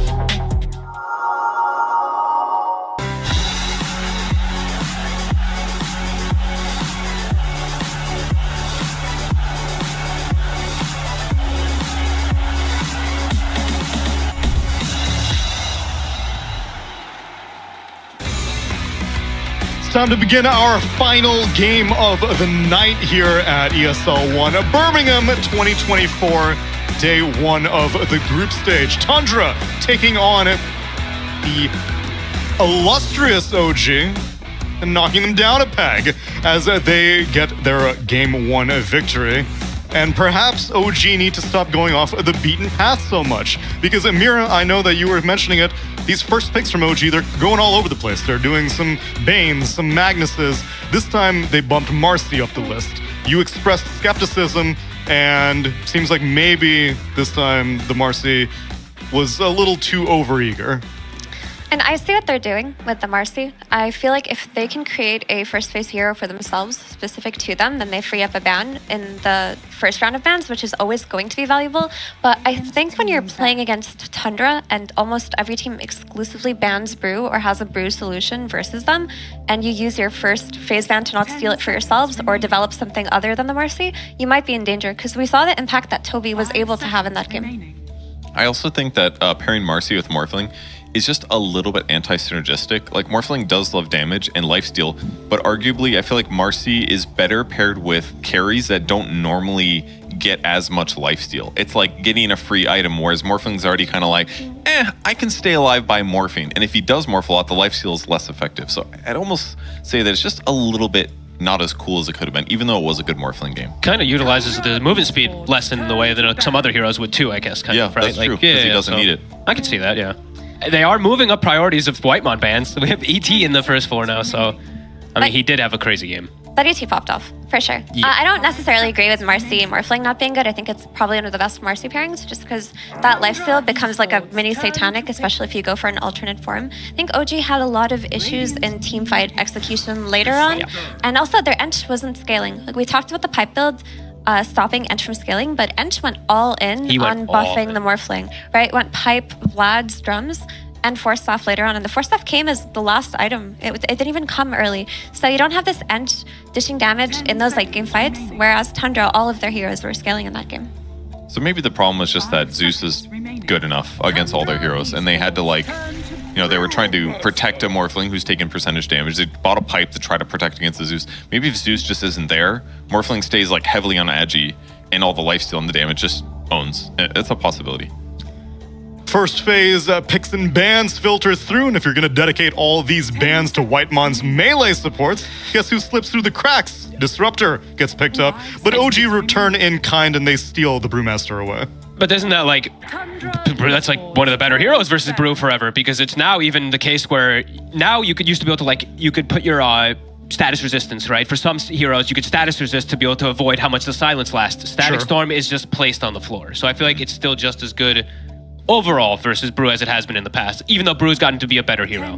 I would say that Brew is pretty happy to solo kill Disruptor in lane though is one upside, because they don't really get, you don't have to get kinetic field pre-6 either, so there's good and bad things. If you get glimpsed, you can ulti as well, hypothetically. So there's definitely counterplay, but in terms of static field, yeah, it's a really good solution to help guarantee the lockdown against Brew, which was something that OG struggled doing, was solidifying those kills on Toby last game. Yeah, Toby made so much space to allow Thompson to just do his lightning guy thing. So. Such a good game. You just need vision of, in the last game, they stole the Morphling for themselves, and they forced Pure into a hero that maybe he hasn't been so successful in, and this time around they steal away the Luna, so the only concern that they have is a Drow. I don't necessarily think the Drow will come out now for Tundra, though. I think Drow is good against the Luna, but if you're picking at this phase, it's just so much safer to grab Luna yourself. It like solidifies yourself against possible Timber, a little bit, and some other lane matchups. So I agree. I think Tomato played excellent on Luna earlier today. So I think it's just a safe position to be in, and then they can be flexible with their supports as needed, whether or not it's Marcy or somebody else.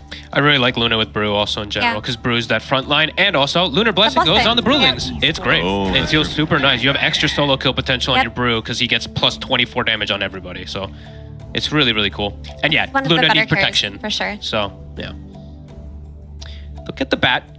Honestly, I think Bat is still a top 2 support for me in almost any game. I don't think that there's games where, they picked Bat, it's going to be a bad Bat game. I think Crit showed that a lot, and I think 9 Class has been showing it for the last month and a half or two. Even though the hero got nerfed, Mage Slayer got kind of deleted from the game, and then Bat Rider came swinging right back because you don't have to worry about it as much. It was really effective last game too. Like there was a lot of like lassos into team fights that just made it easier for Tundra to win engagements because they got to go first. And vision you're talking about, right, Effie? And now I would say Tundra, they have like a double edge of vision in a way, while they have a nighttime advantage vision with the Luna kind of thing sometimes, but Tundra now have 2 different ways to scout. And the Spat Rider is going to be pivotal in stopping the Brewmaster, right? Because you're going to have the Spat Rider fireflying around, trying to get the lasso on the Brew. Well, I love the lasso into the Stampede. You just run back and you instantly reposition back to your team. You're put in safety. You bring this Brew back, he gets static ulted. There are ways to fight. If this Brew is down, then the Luna is so susceptible, especially if this Drow comes out on 18 for Tundra. And repositioning and burst in lane, a Bat Centaur provides constant kill threat onto a Luna in lane. You get bonked bank into a Centaur stop plus double edge, you're very, very likely to go down a lot in this lane. Which is probably part of the reason we've been seeing Lunas buying bracers all day, basically, because you don't have that much raw HP, so if you are dealing with all that magic nuke, that extra 100 HP could be the difference if you survive in some of those cases, but it is a big threat. Man, this Centaur pick is really good. Good to get on the Luna, can be disengaged versus Brew. Gives you, like you mentioned, the ways to drag people into static storms, etc. and stuff, so. And once he buys the Eternal Shroud as well, you don't worry that much about a lot of magic burst, which was something that Tomato utilized really well earlier today on Luna. Just his eclipses were looking very good. So if you have this like 4,000 HP Eternal Shroud Centaur, you're happy to eat those beams, honestly, compared to other teammates. Also, OG are in a position where they now need to correct their draft with some form of lockdown, because what's going to happen is with the 2 heroes that they opened with, if they try to take this fight, let's say that the lasso doesn't happen and they're trying to play aggro, they're just going to press Stampede on Tundra and run away. So you need heroes that are just going to counteract that, and the Bane comes out for that reason. It's cool too, because like I feel like one of the biggest counters to Centaur has always been the Mars, right? Boom, you try to put Stampede, they already have Brew. You can't pick some Mars, different offlaner of catch. You're gonna have to provide that catch and keep from the supports now. An unlabeled cup of coffee, as we like it here on broadcast. I only drink Monster Energy. They did it again. I mean, Ari just wants to play it. I guess that's just, it is what it is. It looks good here. Yeah. It's a good Marcy game because you're buffing up your Luna with Sidekick, you're buffing up the Brewlings. You have your Brew plus the Marcy lane that you look very good on. You're going to have a means to threaten the enemy supports on Tundra. So it looks better than the first phase Marcy, 100%. It's just going to be so easy for them to run somebody down in the lane between Brew, Cinderbrew, throw a little blood grenade, chase him down, throw him back. Like, the chase is incredible. Like, it's really hard for Disruptor not to have to all in the second that begins. And if the carry's slightly out of position or the support's slightly out of position, you're dead. That's a good point, because that's a very difficult lane for Disruptor. Versus this lane, you need an early boots. You need the earliest boots possible. And you just get a few branches and you rush boots, or you're just going to die over and over, it feels like. Unless they have like some really, really strong hero that just plays next to him. I'm just wondering what Pure wants to play that would be like that, because I feel like he is going to go down maybe that range route. But I feel like they're both going to get banned, right? The Drow Morph. BZM gets a chance for redemption, facing off against Thompson's Zeus. The puck is banned out this time, though. I feel like it's going to be a lot harder for Bane to play the game now, because Zeus is one of those heroes that just has such long cast range that Bane is good against like melee heroes, not very mobile heroes, because if he makes a little mistake, he's just getting like bolted from 800 range, and he never gets to cast the spells the way he wants to. He also can like, doesn't have to do with this first early item, but he did do it last game. He still can go Nimbus. Nimbus is going to be great versus Bane Fiend's Grip. They already have Disruptor scouting or get glimpsing with like his Q. It does make Enfeeble really good though. If he slaps Enfeeble on Zeus in the same vein, that's also excellent. Lowers the cast range. You can take the Talon as well. Good against Bat too. Void bans. So they're not worried about the Drow. We're more worried about the hero that plays. Yeah, just straight up in there. I think if they Drow here, then they're just going to get run down by the Marcy Brew, because Disruptor alone versus these two is already suffering, so he needs to be protected by his carry. And I think Drow just suffers the same fate of being run down. So Void would have been good, because you can just time lock out, break the distance. Same with Alec, you can just push out lanes and then pull on Disruptor. That would have been a way for them to play that lane. Do you think that there's a chance they just Sven again? Because you definitely the Luna, they have the Cleave versus the Brew. They'll have protection for the team with the armor if he wants. I mean, I don't know if he wants to play the same hero though. But they do need a stun as well, much like they did last game. Like they don't, outside of like Lasso into Stomp. Once the OG gets BKBs, they just don't have good like chain disable on the Tundra side. So they need like one more stun option. I'm like Sven or Lifestealer are the two I'm looking at, but now I see a Kunkka ban, and I think I'm wrong on both. Thing about Sven though is it didn't even look that good last game really. It felt like it was carried by the Zeus plus ET combo, and they don't really have that here. So Pure has to untilt and play a better early game, because if you're losing the early game versus Luna Brew, they are going to run you down early. You're going to give up these Aegises, and there isn't that much security of your late game being better because you're lacking the ET aura. So you actually have to not die this time around if you're playing this Sven. Yeah. And normally Fiend's Grip is kind of spooky, but they do have good solutions against it. I just feel like Disruptor is going to glimpse him every single time that there's a Fiend's Grip for the majority of the game. And as expected, they need like a jumper from the mid lane. They go for a Void Spirit. Get on the back line, maybe buy an Ags, kill Zeus, stop 9 class from initiating, kill Whitemon. But that's the name of the game for BZM here. Almost an identical draft to what they had earlier today, right? They had the Void Spirit, the Marcy, the Luna, and the Bane, I think. I don't remember what Whisper was playing in this game, I think. He was playing Brew as well in that game, no? Yeah. So was it this identical draft? It's the exact same draft. Okay. As game 1 against Extreme. The thing is that this Void Spirit is a little bit of a double-edged sword, because while it is going to pressure the Zeus and have a good lane and maybe good rotations, if Tundra make a couple of good moves, there are a lot of ways to kill this Void Spirit and lock him down. And even in that game earlier today where BZM was playing Void Spirit, it took him a while to come online and hit his timing. So he's going to need a lot of help from Ahri in this game. Agreed. Honestly, Sab carried that one for me, right? Like he actually did. So, whew. I feel like it's a harder game for him though. There's a lot of ways for his grip to get interrupted, Zeus Bolt or Glimpse. So not to mention the Sven or the Centaur. So harder for him to channel good ultis, but his skills are still going to be important. Yeah. And you're also saying that Pure, I'm sure he does not want to die as many times as previously, but it definitely can't happen this time because his sacrifices enabled the Zeus to do work, mainly because the ET was there to be the steroid. Here, if he dies that much, Zeus still can't solo carry the game. No, he has to be the win condition for his team in this game. And it's not a hero that we've seen Tundra play that much, especially at the Elite League, whereas with OG, even if it's not, say, the clearest Void Spirit game, it's still signature heroes for every player on that team. So you have 5 signature heroes versus a couple of question marks on the side of Tundra. Can they run back the exact same draft to success in this game number 2? Let's find out with our casters. It's Sunsfan and Cinderin. Thank you very much, Tsunami. OG versus Tundra, game number 2 in this 2-game series for the group stage here at the ESL 1 Birmingham, if you're from Alabama. Sunsfan here with Cinder. Birmingham, if you're from... I think that's in Nevada. Okay, good. I'm not going to question that. I have no idea, but... Pretty sure it's in Nevada. Yep. Good job, Cinderin. Yeah, good question from the panel. Can it work again? My verdict is going to be yes, but let us see if Seb can put out a masterclass on Bane just like he did a couple of games ago. He absolutely crushed it against Extreme in that series. Yeah, but on how Bane. often do we see 2 good Bane games in a row, Cinderella? That's fair. Truly. And the other question is this as good of a Bane game as that one was? Because while Tundra don't have a direct save for Grip, which was similar to the case for Extreme in that game, there are some things that Bane has to be wary about. He can get glimpsed. So if he's ever in vision when gripping, that's a very long-range cancel BZM, by the way, speaking of being in trouble.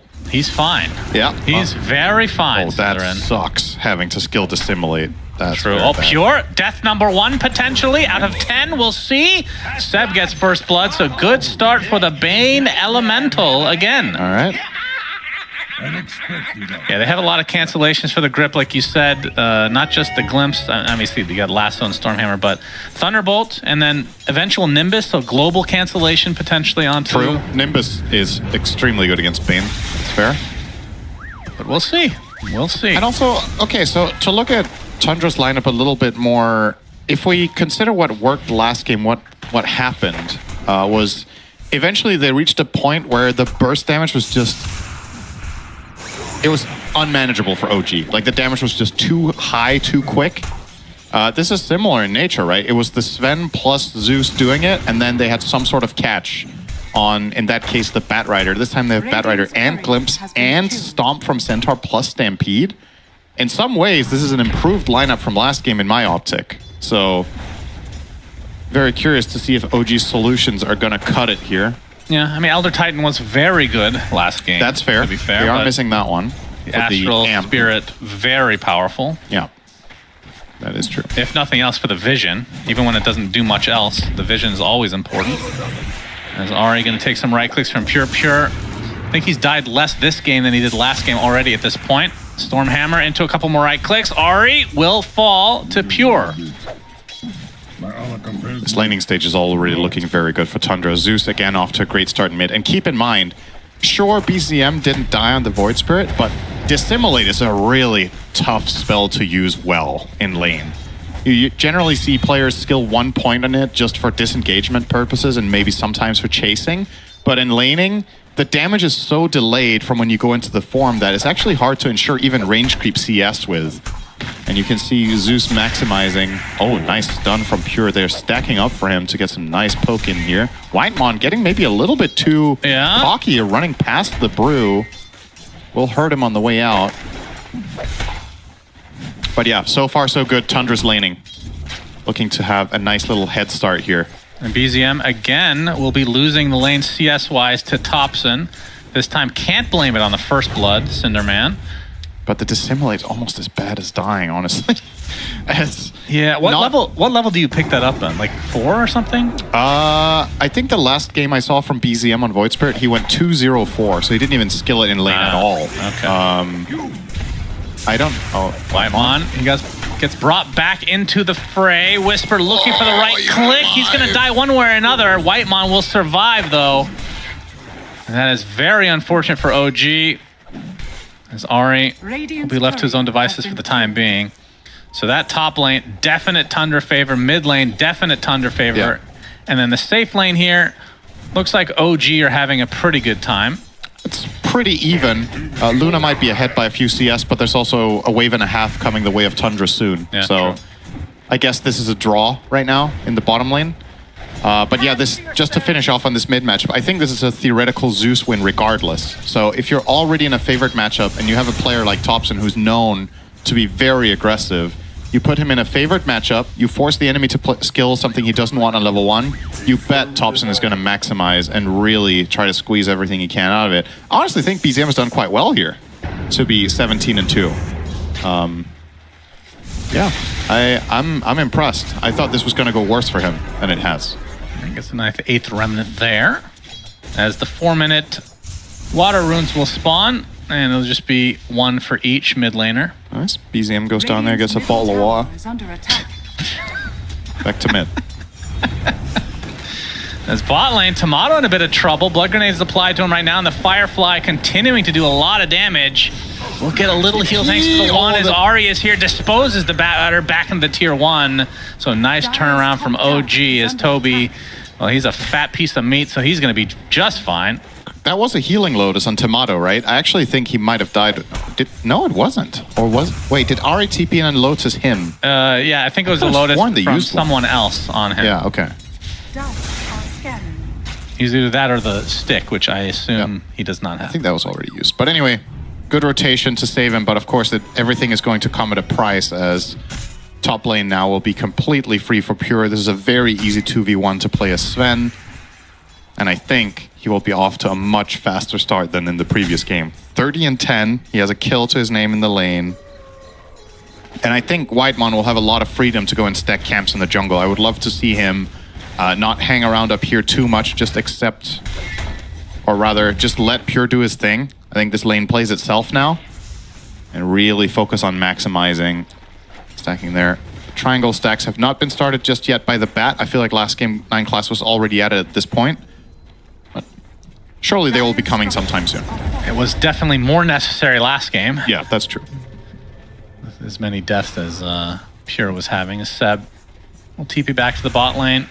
And Tundra now on the retreat is already looking to pick someone off. Centaur, though, nice stomp, will be difficult. Yeah, the stomp was there, but Nightmare into the dispose. Tomato with the Lucent Beam. Rebound will get the stun off as well. Toby will pop the wand. Is it going to be enough to survive? No, he is dead. Thunder God's Wrath was there, though.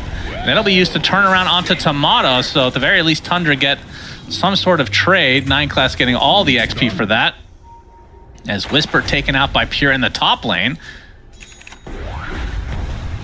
Oh, Ahri gets wrong continuing there. on here. Whitemon TPing in. Seb with 4 stacks of sticky napalm. Flame break on top.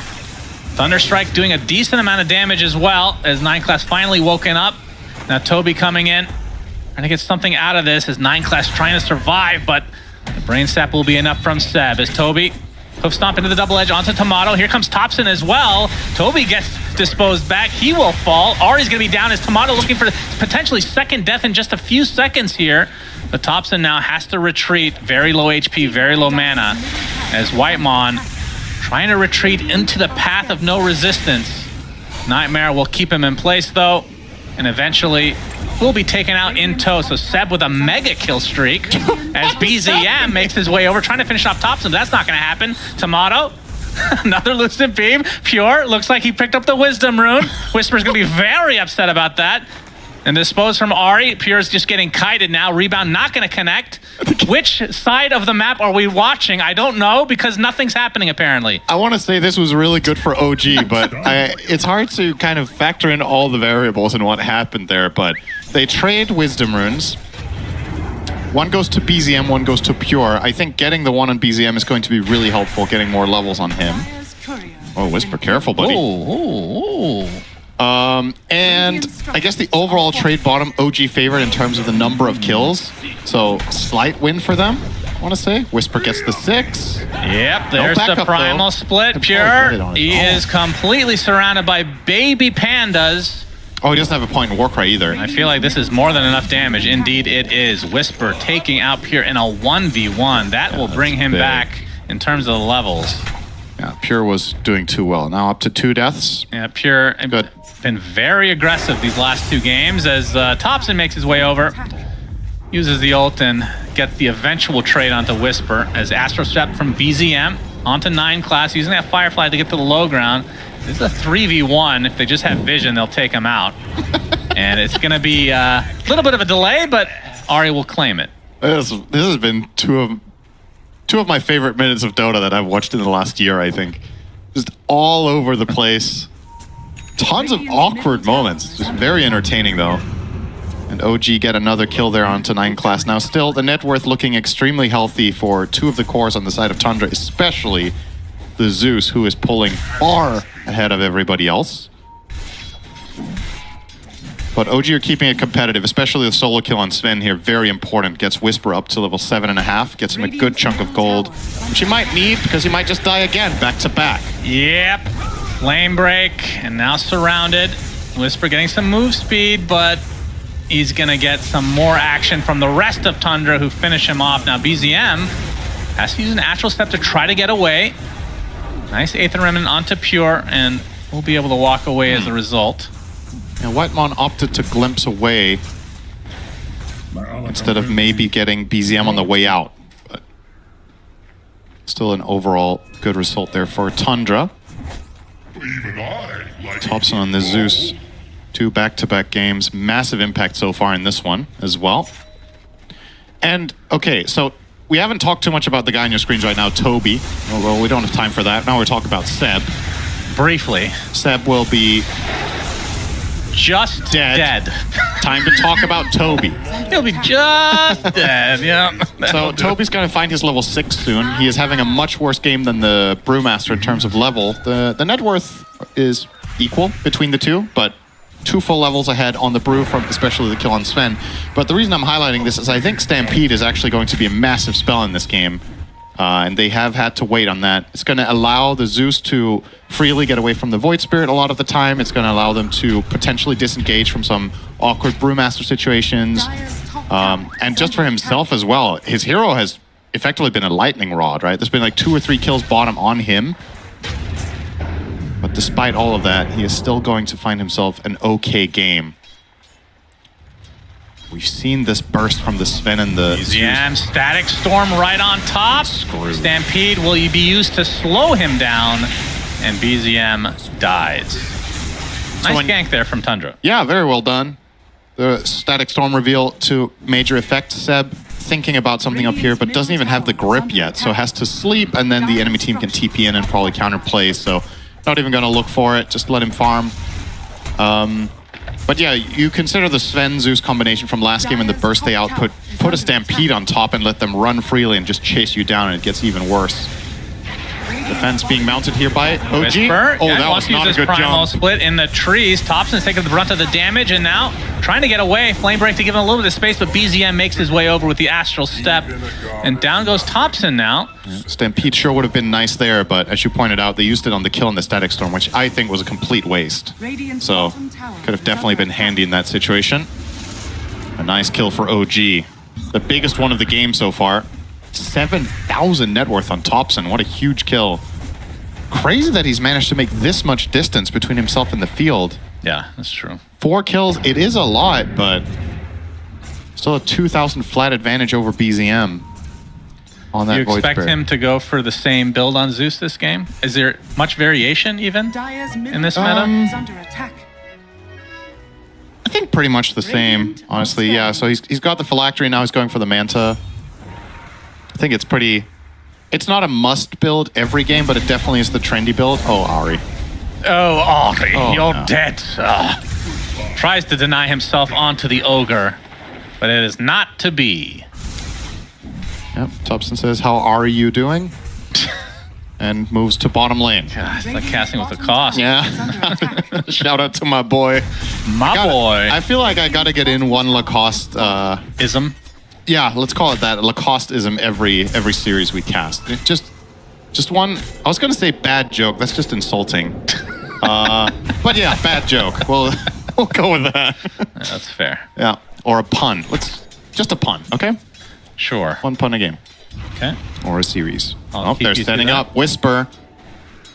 If he goes for this way, oh, he's in trouble. No split for 30. Glimpse he's in a bit of trouble. Range. Glimpse into the Static Storm. Again, Stampede used. Yeah, a little bit so they're using it to unnecessary. contain him, but I believe the kinetic field was also used, so it wasn't really needed. Like yeah, you said. Definitely unnecessary Stampede once again, but just wants to get an assist, you know? I guess he's just farming the stats. He feels like this one's already over, so it's time to stat pad. Yeah, understandable. Buys the Blade Mail on Centaur. Not the most popular build-up. Against Eclipse, very good. Good against Eclipse. It's good against the Marcy. Yeah. Void Spirit also will deal some pretty significant damage to himself. Glimpse on Tomato just to be annoying here, Whitemon being a pestilence. I was hoping that he TP'd in, potentially. Yeah, maybe if he got a base glimpse on, or a side lane glimpse on Tomato there, perhaps he would have... I don't think he would have tried to steal this Wisdom regardless. So this is going to be a 1-for-1 split. And they're letting Toby take this one, which I think is the right call. He's had a pretty tough game on the Centaur, so a little bit of extra experience is very welcome for him. Yeah, and he went for, I'm sure it's more normal these days, but the Retaliate was taken a little bit later, so his farm has definitely suffered as a result. Yeah. Now has 2 levels, so... Yeah, 4-2-2 is pretty standard. Well, lasso in the mid lane, Ahri in a bit of trouble. Flame break back, and getting burned. Looks like they will find the kill eventually. 5k lead already for Tundra, so... They are really shutting Ahri down. Much different story in this game number 2. I feel like both of these games from Ahri have not been up to his usual level, and it's not because he's playing very poorly. I just really think Tundra are putting a lot of emphasis on shutting him down well. Whitemon will be caught out here. See who gets this kill. BZM reaping a little bit of a reward there. Going for the Kai Assange. Isn't going to help him. This is something that the panel was talking about against Brewmaster. Obviously, status resistance isn't helpful against Static Storm. So going the Kai Assange on Void Spirit is not going to help you in that particular matchup. If you get caught in the Static Storm, you're kind of screwed on this hero. It's nice against the Sven stun, it's nice against the Lasso as well as the Hoof Stomp, but has to pay close attention to Whitemon's positioning to not get caught in that. I wonder what guided the choice of Kai Assange in this game. I know it's one of the items that BZM really likes to go on this hero first. Obviously does a different option. Oh, not again. All right, spotted out. Not Kinetic fun. Field, Static Storm, another death for the Marcy. Yeah. Thompson will claim it. And Seb will probably not make his way home either. Yeah, he's spotted. No TP. And Pure gonna get the Stormhammer off, and we'll get another juicy kill to his name. So now the question is, how does OG organize a fight that is favorable for them? They're playing against a team that has incredible team fight and disengage with Stampede and Glimpse, and they are playing against a pretty significant net worth discrepancy. So it feels like a one team fight at this point has to come from a key brew split where you get off a good lift on the Sven while he has everything popped, and then you try to isolate people with a good Fiend's Grip, or... Yeah, probably just that. Well, we'll see if they try to find an opening of that kind once Whisper gets this Radiance. Obviously, that is a really big uptick in power, but they're just bleeding. He's in the spotted meantime. again. And it's not like the Enchantress that, you know, you at least tank it for a bit. This Bane will absolutely melt. But yeah, Thompson. Stampede. Getting ganked. Stampede will give him a little bit of space. There's the last bit to try to keep him alive, but Thompson does fall to the right clicks of Ahri. As Tundra looking to claim something, as Pure will get the double kill across the map, essentially. But still, that was a good pickoff for OG, finally. They did a very good job with spell casting there. Landing the rebound on the Stampede is crucial for that kill. Otherwise, Thompson will survive. And it would have been another Tundra win. But yeah, it's a good kill for OG to find. In the meantime, Whisper will finish his Radiance in probably about a minute. Top tower is under attack. Now, Toby has a dagger coming out, so as we've covered, haven't seen Centaur very much on our screens. He's mainly just been hanging out in the bottom lane, giving a bit of a stampede here and there, but now he's going to play a much more active role. And he has some great teammates to play Centaur with. The weakness that this hero has in a lot of situations is that you jump in, you hoof stomp, you double edge, and you attack, and the heroes don't die, right? But this time you have a little bit of help from a Thunder God's Wrath, and you have ridiculous burst from your team. Nice dodge. Yeah, but it might lead to more. Astro step onto 2 heroes for BZM. Thompson doing as much burst as he can with a Static Storm to try and punish BZM, but he gets on the outskirts, will dissimulate to safety now, but the safety is the arms of Pure instead. That's a 1-for-1, 1-for-2 in fact. 2 supports dead for Tundra as the Eclipse comes out from Tomato.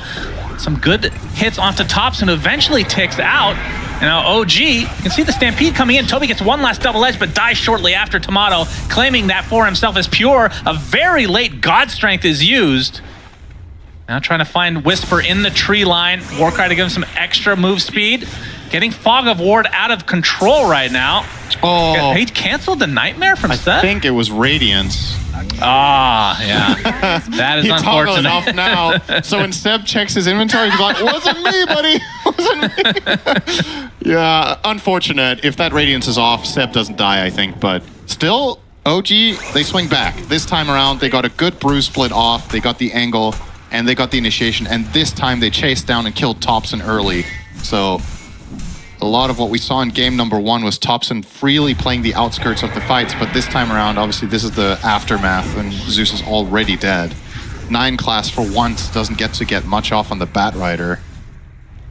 And yeah, a couple of really nice detail there, by the way, with the branch from Whisper. Yeah, of course. True. Well, you just complimented him, and as usual, he can find his way out of this one. Yeah, No. he will to the grave, if you want to count that. But Tomato and Company looking for a trade, and onto Sven would be an amazing kill for OG. They'll take this any day of the week, but BZM on the other side, this should lead to the eventual pickoff, and Pure takes a tumble again. That's a big one. I feel like we've said that 12 times today. We have. I mean, it's because, honestly, this series is just stupidly action-packed, right? This is a patch that we've seen a lot of pro games where we get into this like mid-game just stalemate where both teams are just farming a lot. Not in this series. It's 2 kills per minute, baby. Both games, they just keep running at each other. And now OG are going to capitalize on this Sven kill by getting the first Roshan of the game at minute 20. Yep, they're getting scanned out. So very interesting. Yeah, Tundra are aware of this, but I just no way they're going to get here in time. Not the fastest Roche either, but still. See if Tundra, once this Aegis is taken, maybe they continue with this fight. Except with the smoke break here on Bane. Yep, Nightmare is there. Costing him, but BZM will claim the Aegis. Well, Thunder God's Wrath, Whisper, Static Storm on him. Looks like he's done. Nice kill there for Tundra. As a Stampede is used, Ari with a TP. He's going to get glimpsed back into the Stormhammer. So that's a support kill along with the Brew. Could have been a lot worse for OG. Yeah. They maintain the Aegis. It was a good disengage for the heroes that could. The moment, this is what's so dangerous about Brewmaster, that once again, Fog was talking about this matchup against Static Storm. You just don't have solutions. They get the vision instantly from Thunder God's Wrath, and Toby, no hesitation, Blink Hoof Stomp into Static Storm, and that's just a dead Brew.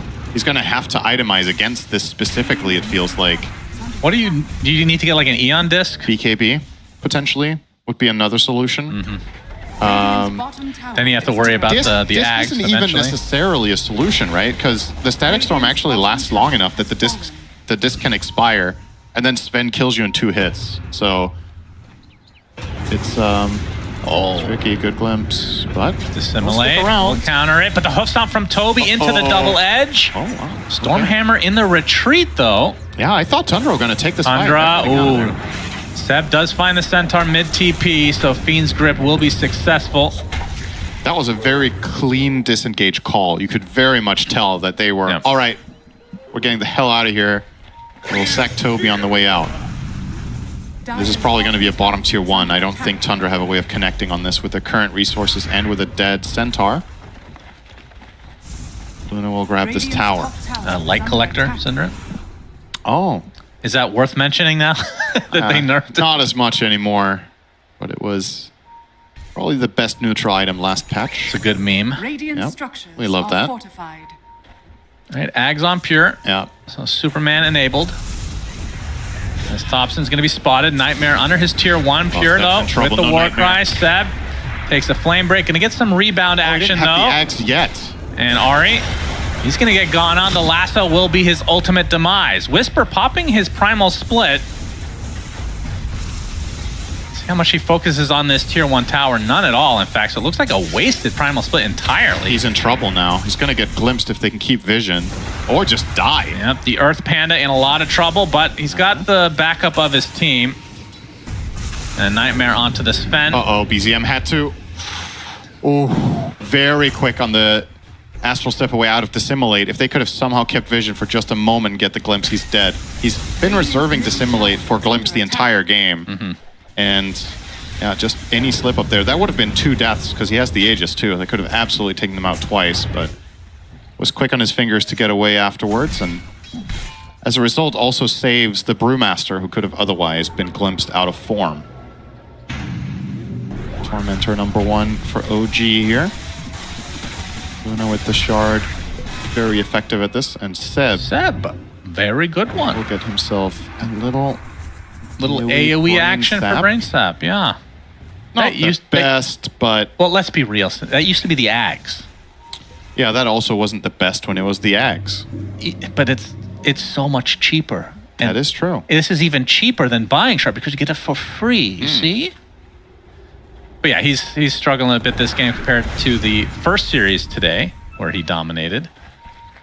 Definitely not the same Bane. He's in trouble. Takes out the cheese. Gets glimpsed back as the lasso immediately canceled because that's the death of 9 class.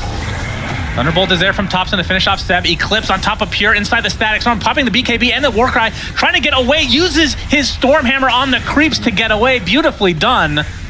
And now the rest of Tundra on the run as Topson, or Toby I should say, comes in with a nice hoof stomp, finds 2 kills in the end, glimpse back onto Tomato inside the kinetic field, and Pure finishes the job. And BZM, the last member of OG alive, they have the vision. Not any longer, beautifully played fight from Tundra. Holy shit, that was good. The disengage from Pure there, getting away with the Stormhammer. They find the reinitiation with the double hoof stomp. Tomato gets immediately tipped back after his aggressive tip onto 9 class, who died immediately after using lasso, but yep, they still had enough, and yeah, exactly the best moment here for OG. Now Seb will find Bat. Yeah. Go for a long grip here, but here comes Sven. Goodbye, Seb. Actually, maybe Pure should have waited another second with that stun. Yeah, that somebody was TPing in. Yeah, I and, think they could have got a bonus kill there. Well, I don't know if they had vision of that. It is night. Yeah, maybe not. Maybe they didn't see the TP, but... And even if they did, they don't know if it's safe to... If it's just one hero coming in or if there's someone else. Sometimes you just gotta get it and get out. But 10,000 lead, minute 26. This is quite significant. Yeah. Actually knocking on the high ground here. Topson, pokey poke. The classic push hero Zeus, very known for this. Yep, very strong against buildings. We'll walk in and start going to work. Has taken it to half HP, so not bad. Radiant's bottom tower is under attack. And that'll do it. Yeah, I mean, this is the typical push in the patch. You cannot go high ground without the second Aegis, effectively. BZM. Oh, he almost swung there. He wanted to. Then he realized it is Pure. He wants to find Whitemon and burst him if possible. Yeah. Don't have info. This is a big moment That's for a OG. triple astral step. Oh my goodness. That is the death of 9 class. See the Aghanim Scepter for BZM going to work as well. Whitemon actually TPing out. Wow. We'll be fine. Only got 1 kill from that insane engage. That's crazy. Well, you may be speaking too soon, Cinderin. They're out. Nope, you're right. Scott for once. Wow, that looked like it was going to be 3 kills for OG and a way back into the game, but they only find the bat there. Such a fast reaction from the other members of Tundra to get out of there. Finding that disengage. A heads-up play from Whitemon as well, walling himself off and TPing out there. Man, it looked very... Yeah, the triple astral step looked extremely satisfactory. But it just didn't lead to anything. Looks like it felt real good, that's for sure. BZM. I see Bane. Seb trying to juke around. Seb on the run, but it's a friend over. Oh, that's a long range Nightmare actually does get the Nightmare into the Fiend's grip. And Toby. Yeah, they get the cancellation eventually, but it matters not. Toby is dead. Radiant are scanning. And OG are gonna try to turn this into something more. Flank coming in from Whisper, but he's a bit too late. We'll now show on the wave. There is Static Storm. If Sven is in range, Sven and the Disruptor together can kill Brewmaster in a moment. Pure. They get nightmared, but it's no the tag teaming it off here. Pure's gonna pop the God Strength, and Whisper will have to get out of his Primal Split immediately, and now he's just gonna be left to die. Yeah, that ain't it, Whisper. Ooh, my. He cannot be happy about that. That is just flat out of position. Insta-punish. And Tomato was initially getting gone on. BZM getting a little bit crazy on the Logan. He's gonna get lassoed in the midst of things. That's just 2 supports. He can use the Static Storm as well as Tomato making his way over. And you can see Pure popping the BKB, using the Stormhand to try to get away from this Eclipse. He'll do so successfully. Now Tomato and company on the run is Ari. He's kind of stuck in no man's land. Pure and company surrounding him, but it's Tomato who we're watching. He's very low on HP, trying to get something out of his life, but it is not happening. 4 dead for OG, and Tundra coming out on top again. There must have been a way for OG to disengage better there after the Brewmaster died. I don't think Tundra were in a position to force this fight to happen under these circumstances, but OG kind of gave it to them. Like, maybe you have to cut another hero on the way out, but giving them a flat-out 5-on-4 there, that is not going to end well for you. You're not strong enough for that in this game state, and Tundra gladly accept another offering of 3 kills, and will now start preparing for the Rosh. Now, we're approaching daytime. Let's see what's the status on the Roshan. It's up. He is up, so yeah, just probably head down to bottom. They already have 1 good ward placed around the outpost there from 30 seconds ago by Whitemon. So the information definitely there.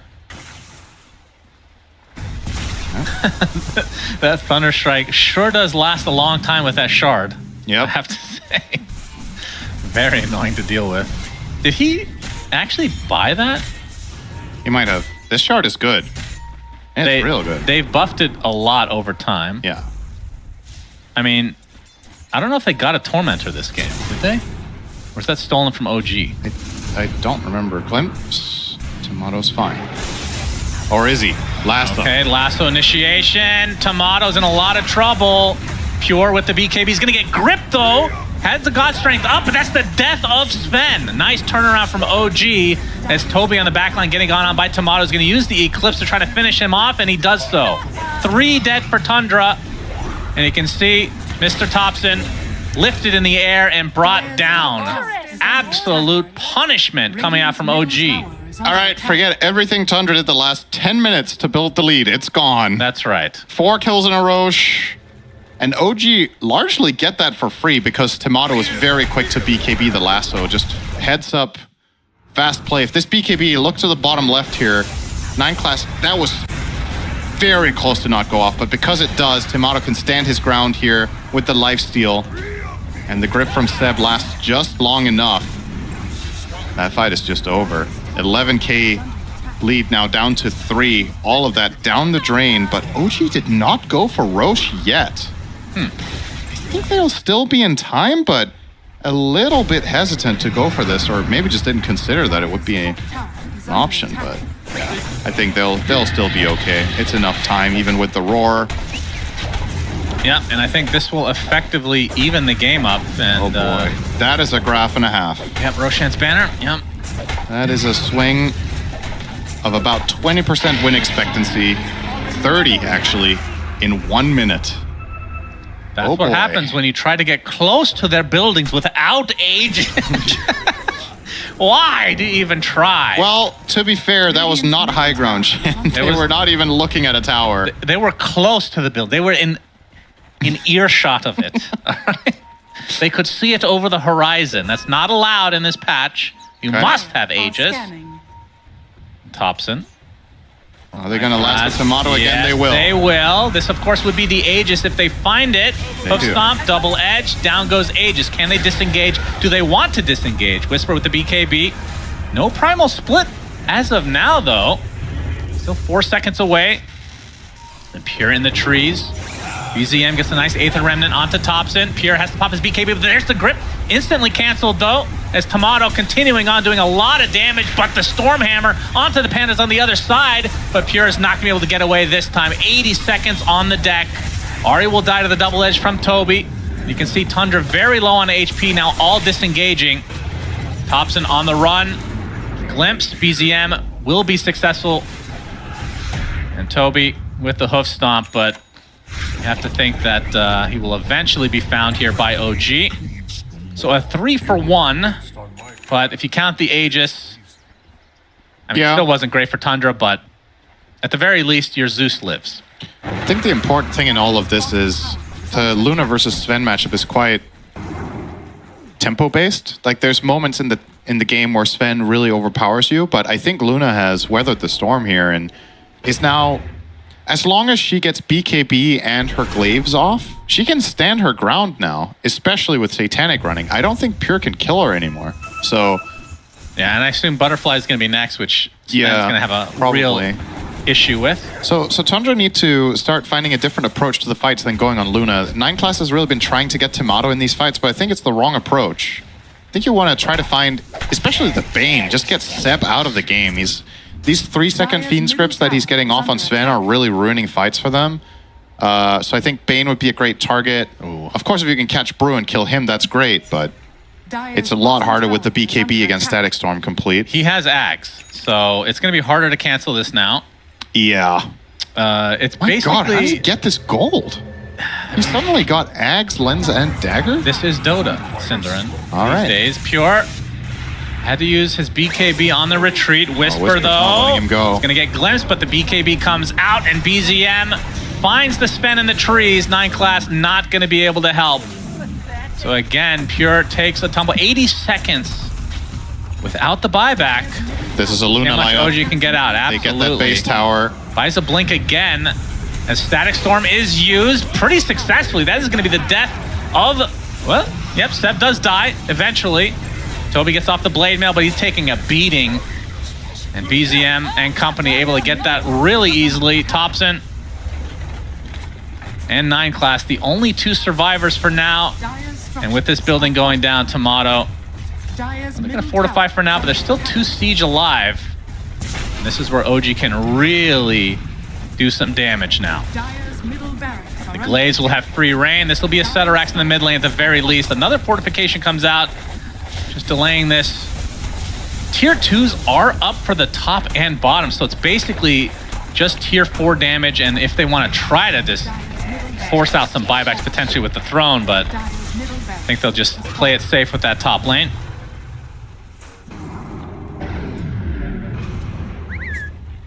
This will be a quick tower to be taken out. So now OG definitely in the driver's seat. Really good comeback for them this game. What a swing this has been. This is one of the more bizarre graphs I've seen in a while. Like, this went from 85% win expectancy to Dire to 85% win expectancy to Radiant within 5 minutes. And this is not like some ultra late game scenario where something like some team got caught out, used buyback, and died again or whatever. This was a 30-minute situation where Tundra just messed up once and paid so dearly. And now Seb with an interesting position here. My goodness. Grip from the high ground. It's still going because of the illusions. Eclipse is there. Pure is dead. Wow, what a pickoff set up by Seb again. 85 seconds of no Sven. Whitemon is dead. Does have the buyback as 9 Class. Able to get out for now, but he's going to be spotted. Lucent Beam with the Conda. Blink to follow from Tomato. BKB from 9 Class onto the high ground. They don't lose the vision, though. The Lucent Beam takes him out. OG on top of things, and Seb, a rougher start to this game, but he has come through big time. He is still, with today's track record, definitely should be feeling confident heading into tomorrow with running more Bane. Yeah. That's for sure. Like you said, definitely not as good conditions as in the game we saw from him earlier today, but still managing to find game-winning plays from a bad position on this hero. And this has been Bane's bread and butter for many years, right? The Fiend script is one of the single best lockdowns in the game, and it's always going to be a matter of can you reliably get the channel going. Of course, when you get Ags, it gets a lot easier. We found a couple of moments in this game onto the Sven that made all the difference. Yep, now Thompson in a lot of trouble. Stormhammer's coming for you. Thompson's dead. That's not Stormhammer. That's correct. The opposite team, Cinderin. Yep. Just keeping you on your toes. Primal Split comes out. Insta-grip cancel. Yep, Seb inside the Static Storm. Going to try to get away, but Toby's there with the double edge. And Zeus and company will live through another day. Thompson this is buying gonna back get there. awkward. Stormhammer coming in. Look at the cleave from Pure. 2 dead immediately from OG. So the defense will be successful for now as Thompson was getting gone on by Whisper. Only in his Earth Panda form now. Will blink away. Doesn't have the TP for a bit, but BKB is up and the TP away. And BZM now still spotted by this never-ending Thunderstrike. They will always have vision on him. He will die eventually here. Eventually, 9 class will get the better of him. But the Ancient is exposed. Oh, I've seen this clip on Reddit. It was in 2K MMR though. But the creeps are doing it. The dragon is losing. Tomato's letting them know that their throne is dying. And Ari will oh, that's too good. Lost in the woods, are ya? I'm a little surprised they didn't go for the Megas, Cinderin, but that was more entertaining for sure. Yeah. I understand where Seb was coming from trying to find that grip onto the buyback Zeus, but he was in a very compromised position. And of course, Static Storm is one of the best abilities in the game against Bane Axe because it can hit Bane and the 2 clones, which it did there. But yeah, that got a little bit too crazy, but that's classic OG. Sometimes they get a little bit too ahead of themselves with their good mood and shit. I think that's their motto. Good mood and shit. All right. Well, this one isn't over now because of that. I think they, as you said, I'm pretty convinced Megas were claimable in that situation. Oh, easily. Yeah. But now it is an exposed Ancient with half health against Brewmaster and Luna. So this is still very, very worrisome for the side of Tundra. Well, the good news for Tundra is the glaives don't bounce to the Ancient because everything else is killed around it. Yeah. So it's really just the brew. But a lot of the time when you're defending the Ancient, some hero will be in range of it. And then the glaives are going to start bouncing from that, right? So the counter is to not be near your throne either and let him try to solo. Yeah, but then Brew's going to do it. Yeah, Brew's the problem. So there are some issues coming their way. Roshan, early spawn, is in 50. And OG, more than likely going to wait for that, just push out the lanes and stabilize, try to get an Aegis on Tomato, and then try to finish this one off. Obviously, a little bit of a wild card with Batrider inside his own base. We've seen it many times. Potential some wild shenanigans. I don't know if Tomato's going to finish the Rapier, Cinderin. He does have it queued up. Love that. I mean, I love it as well. Do you think that it's needed? No, absolutely not needed. Just double checking. But it might still be the best item. Yeah, if it was like an even game, I could see it, right? But, you know, a little risky for sure. As 9 class and Thompson will take back control of the outpost. And the question is, can they defend? I mean, they definitely have a lineup that can push out the lanes, no doubt about it. But it feels like every little skirmish or team fight has gone the way of OG in the last 8+ minutes or so. It realistically comes down to, can you get the jump with Bat plus Sven and kill a key hero? If yes, you can build a fight from that. Timeless Relic. Otherwise, probably the X factor is Whitemon getting another 1,300 gold. It is a ways away, but Disruptor Ags is a game winner. Yep, that is true. It then always Brew can't protect himself anymore with the BKB, for example. That's where the Eon Disc will come in. Yeah, he's buying Refresher. It's not Eon Disc. Ooh, a heart for Mr. Centaur. Oh. It's been a relatively quiet game from Toby, it feels like. Yeah. But Centaur often has games of this type, and can't really fault him for the outcome of this. Honestly, it felt like everything was coming up Tundra, and then they just messed up one time and lost their entire lead on flat out a blunder, I want to call it. Oh well, also to give credit to OG, it was clutch by Tomato in that instance. Now Roche being prepared. The scouting of the Nimbus. OG are going to clear that out, and then they're going to smoke. Now, if Tundra were paying close attention, they would have seen this wave get cleared by 2 smoked heroes. They might not have had their cameras on the wave at the time. Still, Quite predictable move here from OG. Let's see if it still catches Tundra off guard. Big item for Thompson inbound. 100 gold to go. Oh, it's so close. Oh, he really wants this for this fight. So close yet so far. He's just a little bit. 9class is going to block his big camp. Nope, he got out in time. He has it, don't worry. All right. BKB from Whisper. Toby's the only one here, though. Will you Stampede to try and get away? Primal Split activated. Meanwhile, Tomato gets forced out as BKB, actually. Thompson's in the middle of they nowhere. get the stun onto Thompson in a lot of trouble. He's getting lifted in the air as well. The Primal Split doing a lot of work as Thompson does fall first. No buyback either. And now Ari taking the brunt of the damage from Pure and company. He's trying to do as much damage as he can before he goes out as Pure. Getting a lot of lifesteal out as well. BZM with the Astral Step is going to take a Stormhammer to the face and gets taken out swiftly as a result. And now Pure and company trying to focus everything onto Tomato. Down goes the Luna, and somehow Tundra are winning this fight. Whisper goes down next. Double kill for Pure. 3 buybacks from OG. Was that just the blade mail? How did Tomato die so fast? Well, now with the buyback, they have to... Do they try and finish here? It's 4 versus 4, but obviously the Zeus being down is pretty huge. They bought back 3 cores and they can't push. Well, Roche is up, and maybe that is what's needed. But this game just got really interesting. Oh my god. This keeps on giving. I mean, honestly, when Thompson died like that, I thought that was game. He's dead for 2 minutes, totally out of position, gets killed off, and the only trade they find is the Bane, and they spend their BKBs, Stampede, Lasso, all of it. But still somehow Pure stayed alive with that Satanic. And they overpower the Luna, who will now have an Aegis, but once again, the buyback's not available for the cores. Does open a window. We're going to see the replay here. So Thompson bottom left just way out of position, getting killed off. Pure runs away. Turns around on Ari, forces him out of the fight. Whitemon's dead here. So this is a 4-on-3. That was a good hook. I need to see this death on Tomato. How does he die here?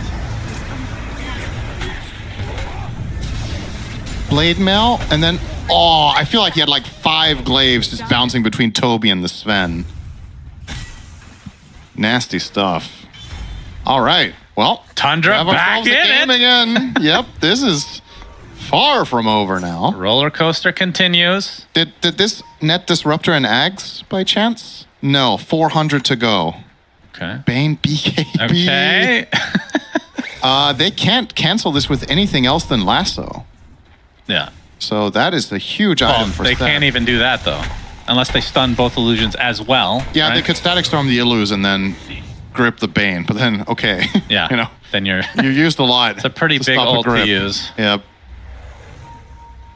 Are they going to try to throne this? I feel like this is what they're going to try to do. That is a valid play here, I would say. And Whisper, I don't know if he has the refresher shard as well. So double Primal Split available. And Fortification is up for Tundra. There's the initiation onto Toby. He's going to use Stampede. Thompson already using the refresher himself. There's the Axe on the Disruptor. The Brewmaster Brewlings are dying pretty fast. And you see the Earth Panda not even touching a building here. Gonna come back out of the form, pops the BKB. There's a Static Storm onto several heroes. A nice hoof stomp as well, but the damage on this Sven is too much. Down goes Pure, buys back instantly. Toby had the Blade Mail, but it's not enough to survive. 3 buybacks now from Tundra, which forces OG back because they got BZM. BZM with no buyback at all. They didn't use their Aegis for that, so they have this play again. In 100 seconds, if they're clutch, they will have a minute on their Aegis. Yeah, they didn't use the refresher shard for Brew. Yeah, if they set this up, I feel like this could be the killing blow. If they strike again as soon as Void Spirit is up, does he have? He does not have travels, though, so it's kind of awkward to connect. There's no good connection point, so maybe the Aegis will be just too short for this play. But yeah, that was the perfect showcase of what Luna can do when she gets free range. She just popped everything, blinked in with a swift blink, and just went to town. Holy shit, she did so much damage in that instance. All right. Shard for Ari. Yep. Unlikely to come into play, to be honest, but you never know.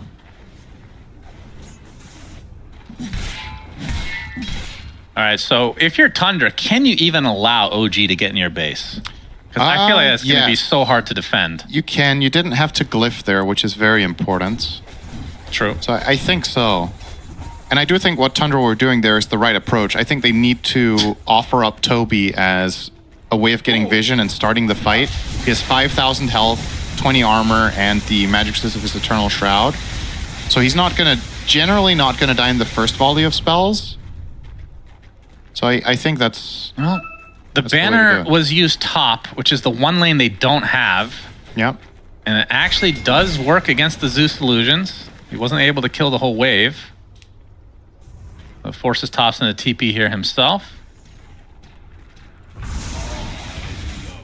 I mean, I don't know if I want to talk about this again, Synderen, but when it comes to the Roche banner, oh no, have you changed your opinion at all? Like, don't you surely use this on one of the lanes that already has super creeps?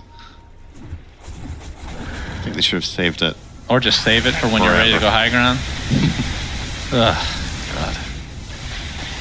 I thought by now this item would have been buffed, but we're not there yet. Refresher Luna. Yeah. Oh baby. So didn't go for the rapier. Oh, he's gonna have probably a good choice. Yeah, I mean I think both builds have their merit here, but I personally like the refresher better. If you look at how the fights work, having the second BKB and the second Moonglaves is very powerful. What's that actually called? The ability you activate with them? For which one? It doesn't have a name. It's just called Moonglaves. Oh, Hobson.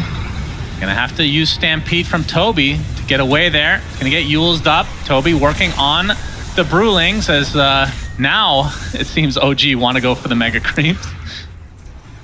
Slow and steady. 15 minutes later. Siege with the Brew. They can keep doing this over and over. The Ancient has healed to full. Man, what a different game this would be if they just went for the Megas initially, right? Probably be over. Definitely could have been. There's a lot of what ifs in this game, I feel like, for both teams. That's what makes it so enjoyable to watch. Yeah. Now a refresher for Pure. Yeah. This one is arguably more important than the Luna one. Refresher for Brewmaster. Okay. And does he still have the refresher shard? The Brew Refresher is the least reliable one because if he comes out of split and tries to BKB refresh, he could be caught in a static storm. Yeah. He still... This is not a safeguarded second ult still. In the previous fight we saw in the base of Tundra, I want to say it's 2 fights ago. Oh, hang on. Oh my... Oh no. What? He does have buyback. Why is he out there? Well, I wasn't even watching. I was like, how is he ran all the way down halfway to the river mid. Maybe he was pretending to be an illusion. Oh. Next level. Previous level. I feel I'm trying to understand. He wasn't the one placing the ward either. He just went out too far. Well, he does buy back. There's the Brew split again. Toby trying to contain them, but the tier 3 tower is dead. So the barracks completely isolated. Now look at how fast the Ranger Axe go down. Seth going in for the grip, gets it off onto the Sven.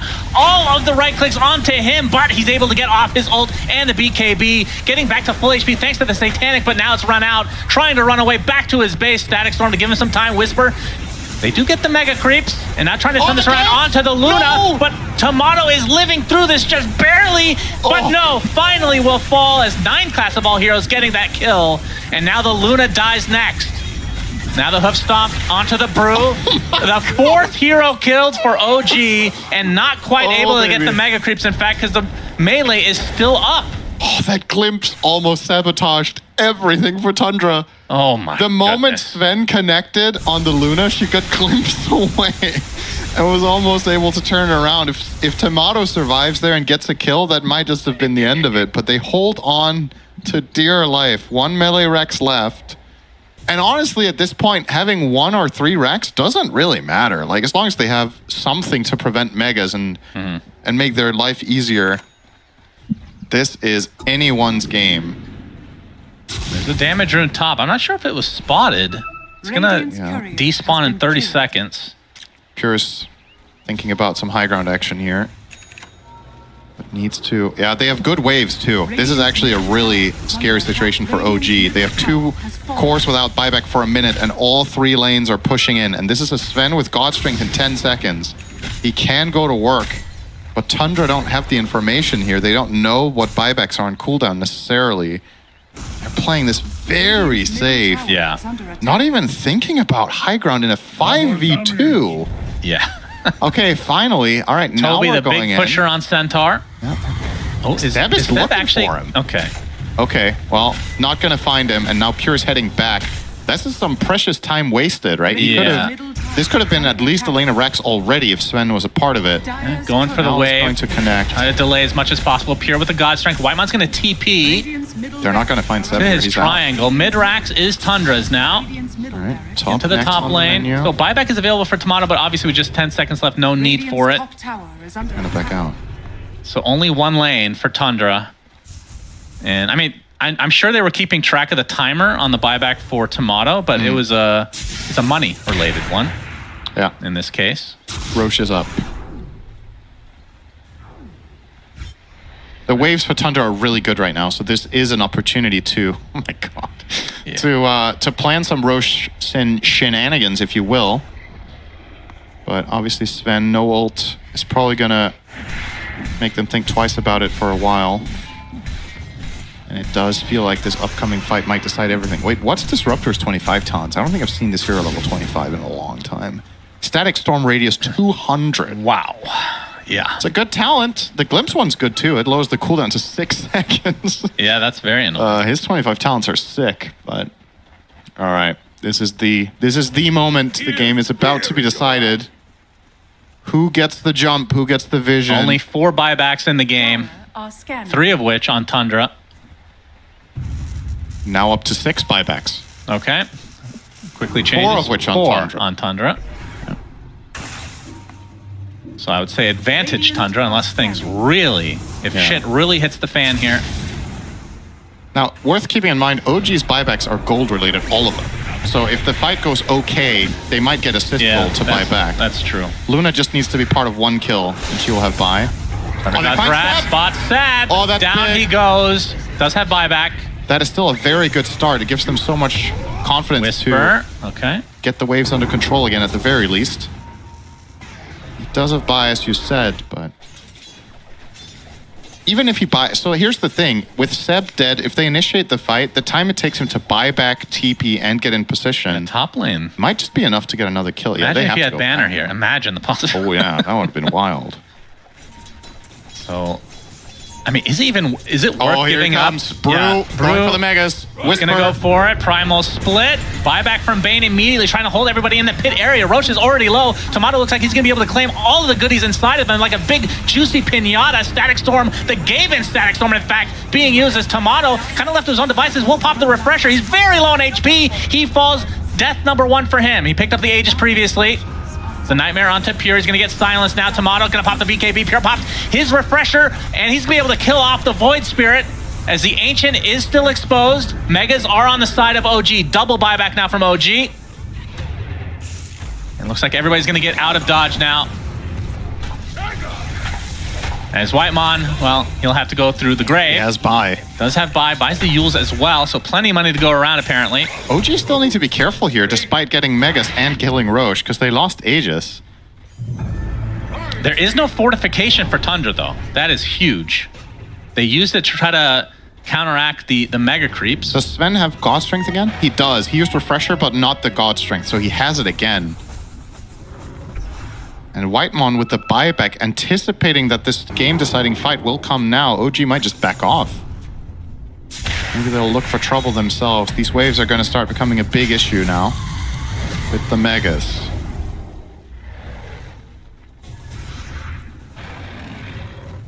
And I'm assuming OG got everything off the Roche. I think so, yeah. So Aegis was obviously used. There should be a refresher shard, unless that was the thing that Tomato used. Could have been his own refresher, though. And of course, we won't even bother with Roshan's banner, but... It's quite useful now. It is! Gaven creeps are insane. This is such a tense moment. You have Megas and you still don't feel safe whatsoever in this situation as Radiant. Yeah, if Whisper's given any space, he can solo this Ancient for sure. He's going to start it off.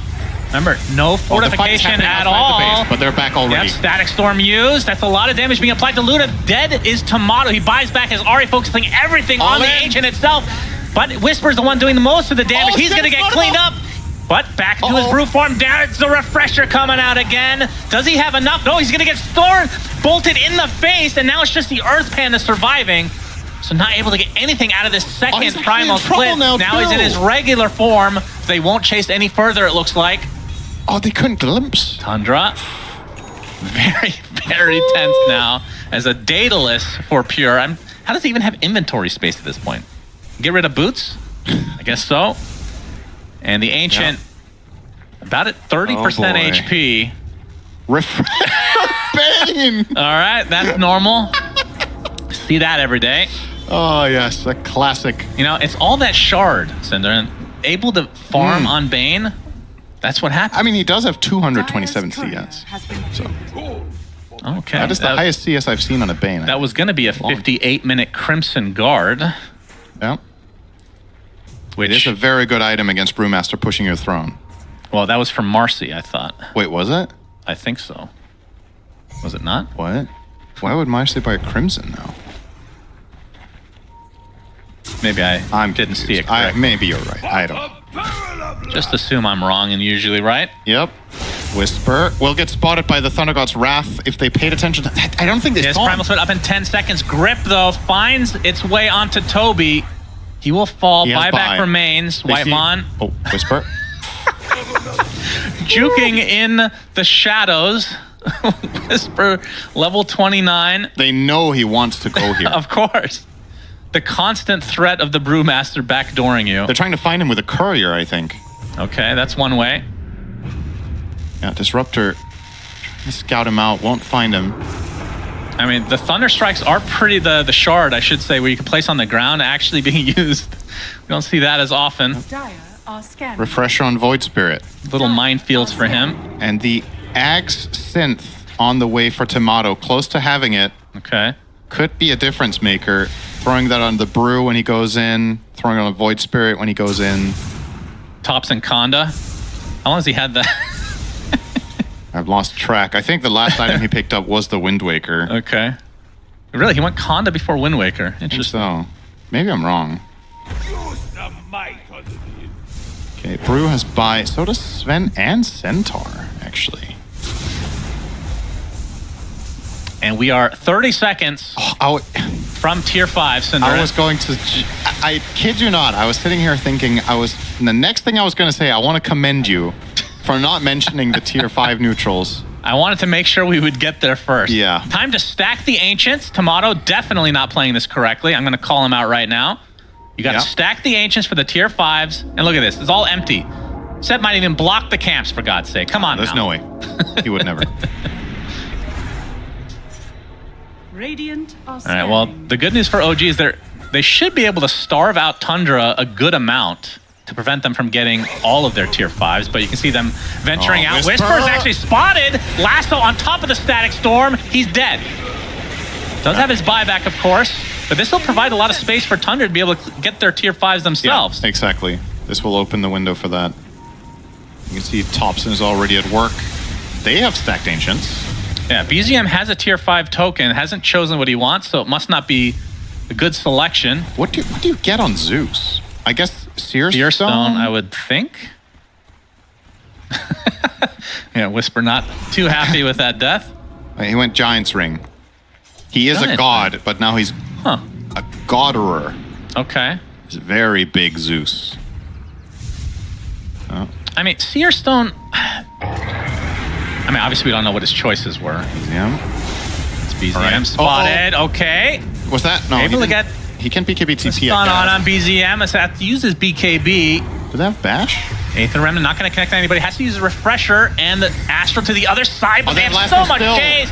Lasso finds him inside the kinetic field, but the Dissimulate in place apparently. Astral Step now to the north. Glimpse back. They have so many ways to actually catch these heroes. And now they have to worry about their base as per norm. And that is 2 minutes There's the without Crimson Guard on buyback that. on the Void Spirit. So now 9 class has a way of defending as well against the Brewmaster. Okay, so we have Desolator, or Stygian, I should say, on Ahri. Yep. He hits pretty hard now on that Marcy. Book of Shadows for Seb. And Tomato with the Healing Lamp. So just wants a little bit of extra survivability. Is that not what it's called? Magic Lamp. Healing Lamp. It's a magic lamp. Mirror Shield and Centaur really could use a tier 5 item on Pure here. For sure. Yeah. Inside of Tundra. Might find one here if What he's would you lucky. want? Nope. What would you want on him? Probably Giant's Ring? Giant's Ring. Right. What about the Pirate's Hat? Also good. He already has Moon Shard. I guess. So what if he consumes this Moon Shard? What would he get in that slot? I don't know. I mean, I also think Mirror Shield isn't half bad on him. You need items against Bane. I know you have Bloodthorn, but isn't MKB still good? Whisper got off the split. Yep, he did. It's all in a retreat, though. Oh, they're not letting him go. Absolutely not. Ahri finds a little Bat Rider in the jungle. He's going to take a lasso, though. Bring him back into Pure's arms. Stormhammer's there. Down goes Ahri. No buyback. Of course, with the Mega Creeps, it's going to take a while for Tundra to get to the other side of the map. That's Force Boots for Pure. Okay. Also solid, of course. I mean, I think all around, if I had to pick one neutral, one tier 5 that's just generally the best, I would pick Force Boots. Really? Yeah, I think so. I mean, I'm not saying it's like objectively the best, but I think it is. In most cases, it's incredibly good. It's obviously crazy on Sven this game because he doesn't have a boot slot, right? So it's a very, very big help for... I mean, what's the cooldown? Is it 6 seconds? It's a Dispel and 4 staff. Yeah. Okay, 8. I mean, it's still crazy. It is crazy. Yeah, I don't know. Is that really the best one he could get? Maybe it is. I mean, he still has a little bit of room to grow with the second Moon Shard. That's about it. Who do you think wins this game? Oh man, these are really hard to predict. Invisibility! I feel like OG still. You think so? I mean, the Ancient being exposed, like... Yeah. There's a fortification now for Tundra, though. They've done a really good job at defending it. I find that a lot of the time in these super late game situations, the #1 resource in the game is vision. And you have Thunder God's Wrath and Bat and Glimpse. Yeah. So I just think as long as the waves are under control, Tundra are favored in my mind. Specifically because of their easier time opening fights. In ultra late game situations, heroes tend to die within a second. So you have the burst, we know that. It's just about finding heroes out of position, or not even necessarily out of position, but just that don't have time to react. Thompson pushing Zeus again. He was here 30 minutes ago doing the same thing. Yep, tower still survives. Yep. Whisper and company pushing that top lane out now. Roche arrives. And this one will have the Aghanims. Which at this stage, who doesn't have Ags? That would be good on. Marcy? Does Marcy have Ags? No, she's the only one, right? Well, Brew, I guess. Oh, true. You get another Earth Cannon to try to take out the buildings as... Oh, Static Storm used Pure, absolutely decimating BZM. He falls immediately. But the Aegis is taken by OG. Lasso now onto Tomato, trying to turn around very slowly thanks to the sticky napalm. Trying to focus their efforts onto Toby, but he gets off the Wind Waker. But they find the Fiend's Grip onto Thompson. Refresher from Tomato. That is the death of Thompson. Instantly buys back. Now trying to counteract this. A second Lasso from 9class, this time onto Ahri. Trying to find somebody, but everyone is just keeping their distance. As Tomato will try to go on top of this spend against the Stormhammer off onto Ahri, and that is the death of Ahri now. And Aegis gone as well. And this might be the beginning of the end for OG, potentially, as Tomato just getting beat into oblivion. Pops the BKB, but to no avail. Will drop. Has the buyback Whisper, using the BKB TP. Will mirror shield off the stun. And with the buyback coming soon from Tomato, that's going to be a 4 versus 5 situation and still several buybacks for Tundra. Whisper able to get off the primal split this time. Flame break is there. And Pure coming in with the Stormhammer. Already 3 of the Pandas dead. And only the Earth remains. But the Fiend's Grip only onto the support. Can they find anything else? Doesn't look like it. Whitemon will drop. So Seb's first grip in this team fight that we just saw was onto a Centaur, and nobody was dealing damage to him. So effectively, the first grip did very little, and then his second one was a really good one on Thompson that got him killed. But it really feels like if both of those grips had been on premier targets, this entire fight could have gone very differently. I think Centaur is just not a good enough target. You nightmare that guy and leave him alone. Go on something else. Even if the grip is full duration and your heroes are killing him, I actually think it's a losing play. He's so tanky. His damage to health ratio is not favorable for you whatsoever. You want to get on the other heroes, take them out. And this, I would consider a very big win for Tundra in that situation. The buybacks now. Still plenty for both teams. But the Luna one being forced is particularly important here. Yeah, well, the good news for OG is BZM now has its buyback. Yeah. Whisper level 30 on his Brewmaster. Out leveling his mid. He is heading. Happens. All right, OG want to go for a surprise play. There is buyback available on the force this fortification out. There's the primal split, 9 class. Trying to make a line in the dirt here. Disruptor buying back immediately. Focus now onto the Ancient. Not really a whole lot of damage done though, as Whisper will have one Bruling on the outskirts to make sure he can get out okay. Not bad for OG though, they got the buy. This is a pretty big one to get. If they can find Disruptor in the coming fight and kill him before Static Storm. Yep. I'm sure what they really wanted was the fortification, because maybe at this stage with Stygian plus the Brew, maybe that's enough to be able to swiftly take out the Ancient. It's still a lot though. It's relatively tanky. Marcy can do it quite well. Oh, Refresher into the Thunder God's Wrath. Fishing for info. Not going to catch any stragglers with Glimpse, though. I say that. Okay, maybe Seb is in trouble, actually. Caster Curse, as usual. Seb is going to get lassoed in, but here comes Tomato. Pure doing so much damage to Seb. Finishes him off. Gets to the high ground thanks to those force boosts now. Whisper able to get off his Bruling in time. Buyback now onto Seb. As the Brulings continuing to surround Seb with the BKB. Can't believe I'm saying that out loud. And Pure in a bit of trouble, getting controlled a decent amount thanks to Whisper. Stormhammer's going to be dodged, but BZM, Astro Step to the north, will pop his Refresher. And Pure now on the run, pretty low on mana. He's just getting kited. That Lucent Beam doing so much damage, he is dead, and the Ancient surrounded by creeps. Pure buys back just to defend here. So OG doing a nice job in that little engagement. And now the Ancient being this low. Still fortifications there, though. Yeah, but these two heroes don't have buy. This has to be the end.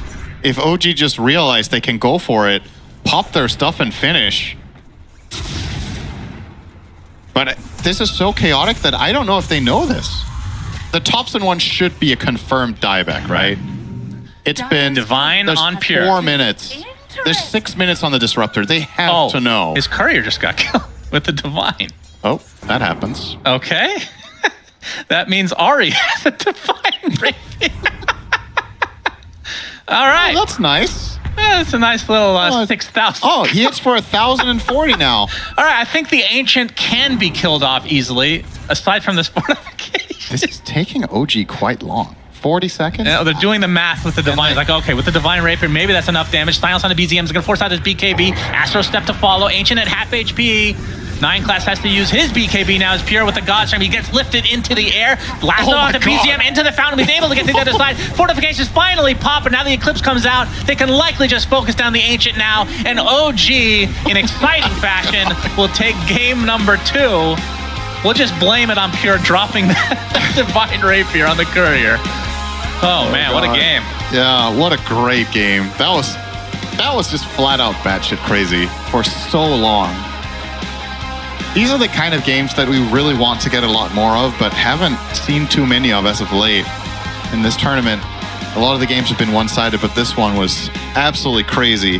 No idea who was going to win for the last 50 minutes. Like, it looked like Tundra were starting to get a good advantage. After they dropped that 11k lead they had and the game equalized, it was anyone's game until it was over. Yeah. Really, really crazy. Great scenes to see here from OG. Bonkers. Living up to his name. Going bonkers here. Oh, maybe not too much, but he's definitely all smiles.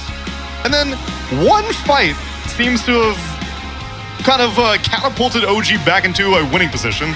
And then we all saw it go back and forth over and over again for the next, like, 5, 6, 7, 8, 9, 10 fights.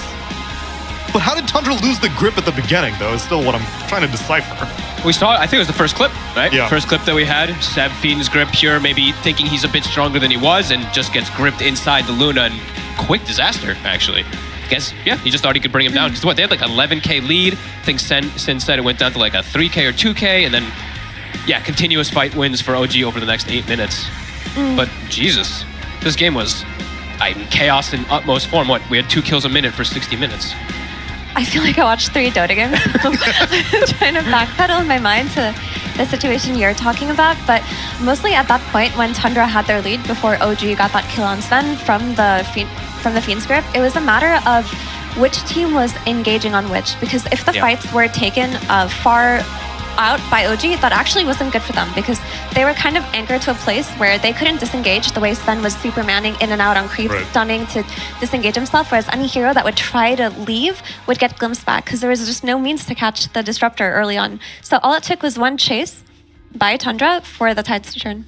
It's just amazing how high level that game was, honestly, because it didn't ever feel like there was times where it was a little bit one-sided, but the team fights were so back and forth, and the team fights evolved in so many ways as the game developed. You know, Brewmaster Split was good for a bit, and all of a sudden it just felt useless as they blew him up. And then all of a sudden he gets BKB, and he's like, okay, I can play the game. And then he gets Refresher, and then we start dealing with the Bane Ags, and then they start countering the Bane Ags, and then Bane gets BKB Refresher. It was crazy how deep the team fights got as the game continued. Just a beautiful game to watch. It's like an onion. It's got layers. It's got layers. It really was, and the layers of counters too. Right? We saw the static storm to cover the Bane thing. Then we see the Wind Waker. Yeah. I mean, there's so much cool mechanics that come into these type of games. So. Also, the game got harder for OG when they, because there was kind of a little bit of a misplay when they overextended a little bit. They were throning and then they chased to the fountain a little bit and they maybe overstayed their welcome. And there were some situations where you could have looked at it and said OG could have won, but you can say the same about Tundra when they were looking at their early movements, right? So that's not to call anyone out. But the reason why the game got hard after deaths like that is that Sven became very strong and there was no damage for him because he had the Refresher and he had the double BKB. So he's standing his ground, killing the Brewlings, and there was no means to deal with him. Whereas the rest of the team was trying to kite around him, and it gave Tundra's heroes way too much impact. Yeah, I think these Refreshers had the biggest impact toward, honestly, both sides, right? Because then it was, the Sven got his Refresher, then Luna's like, okay, I'm going to one-up. I got mine now, too, so now I have double BKB to deal with your Blade Mail nonsense and all this kind of stuff. And I think, we had Bane Refresher, Brew Refresher, Luna Refresher. I don't even know. Was there like 8 Refreshers in this game or something like that? And one Rapier, which did not go to its intended target, but in fact went to our interviewee, because we got Flax standing by with Ari for an interview. Absolutely. Welcome, my friends. Ari, you're back yet again. Welcome home. Get to talk to you after winning that fantastic game. Man, heck of a day today here, huh? Been a long one. Absolutely. Big difference between series number 2 over series number 1. OG traditionally, had some trouble against Tundra before, but you guys really came out in that last game. Just overall thoughts of the team? I mean, what's it like over there after that marathon? I mean, we've had a bit of a curse against these guys for a while now, so it's nice to break it. Absolutely. All right. Now, we have a lot to talk about. Seb's incredible game as a support. A lot of MVPs there, but I got to talk about the Divine Rapier. Walk me through what was going on in your mind when suddenly you were given a gift from the Lord. What was the reaction on that one? I mean, I saw Tomato running to get it, and I was like, no, I take it. I can end the game. I take the Rapier. Let's go. So you had, that was all planned, right? Void goes in first, distracts everybody, and then you just ult and just pound that Ancient? Yeah, I mean, we were trying to achieve that situation for like 20 minutes. We just finally made it happen. Do you like games like that go that long and it gets kind of crazy in that hyper late game, or were you just regretting not taking that Rax for a pretty long time? I mean, I prefer the clean game, but the late games are really fun and exciting, so it's okay. All All right. Well, fantastic. Are you ready? This is one closer step to get to the arena. We know how much it means to you. Can we get like a standard UK cheer, or what do you guys say over here? We say, get in. Get in! Get in there, baby! Well, they're going to be getting into the arena potentially, as we'll throw it back to our panel. Get in. I'm getting in because I think that's the most emotion I've seen from Ari in a very long time. Well, I've interviewed him after some very intense games. During the most recent Dream League against Aurora, they had like an 88-minute game that ended in a very similar fashion where they needed to distract the opponent, take the throne in the meanwhile, and he was ice in the veins after this one. This one seems like a little bit more on the line, breaking the curse against Tundra. It is encouraging to see out of them. This is just day one of an entire group stage, an entire tournament that we have ahead of us. So let's take a look at everything that has happened on this first day of the group stage. Let's take a look at our results and take a look at our standings as we see where everything leveled out. Group A was overall very, very static. Everyone split against each other except for the very last series, which was BetBoom Team versus G2IG, which not what most people would have expected. G2IG got to the 2-0 over BetBoom Team. Everything else splits. Is anything surprising to you about that, Fong? Neil, this graph looks upside down to me. How so? Look at all the teams on the bottom. Team Falcons, BetBoom, Game Gladiators, Team Spirit, Extreme Gaming. They're all on the bottom. What's up here? It's all 2-2s, all right? Look at the numbers, that's what really matters. Meanwhile, in Group B, we had a little more differentials, as OG was able to pick up a 2-0 against Extreme Gaming, and then Heroic was able to pick up a 2-0 against Extreme Gaming, which means that Effie, is Ame washed? What a short era that was. They come out on top in Elite League, and then they get 0-4'd against Heroic and OG. What's going on? Honestly, I think OG and Heroic seem to really have stepped up today. I didn't catch the Heroic series, but I did see the K1 Hector come out in that second game, and maybe where another player would not have called for that PL. So it feels like Heroic have just stepped up as contenders. They looked good in Dream League. They didn't necessarily look great, but they were taking games off of teams and they looked competitive. And this is a newer team, so they have been steadily improving. Maybe this is when we're seeing the results of that improvement and that practice from Heroic. Whereas from OG, I think they've always been capable, and now they just have to feel extra inspired because they came off of here by chance, right? They didn't qualify to be here. They have a lot to prove, and I think they're playing well to show it.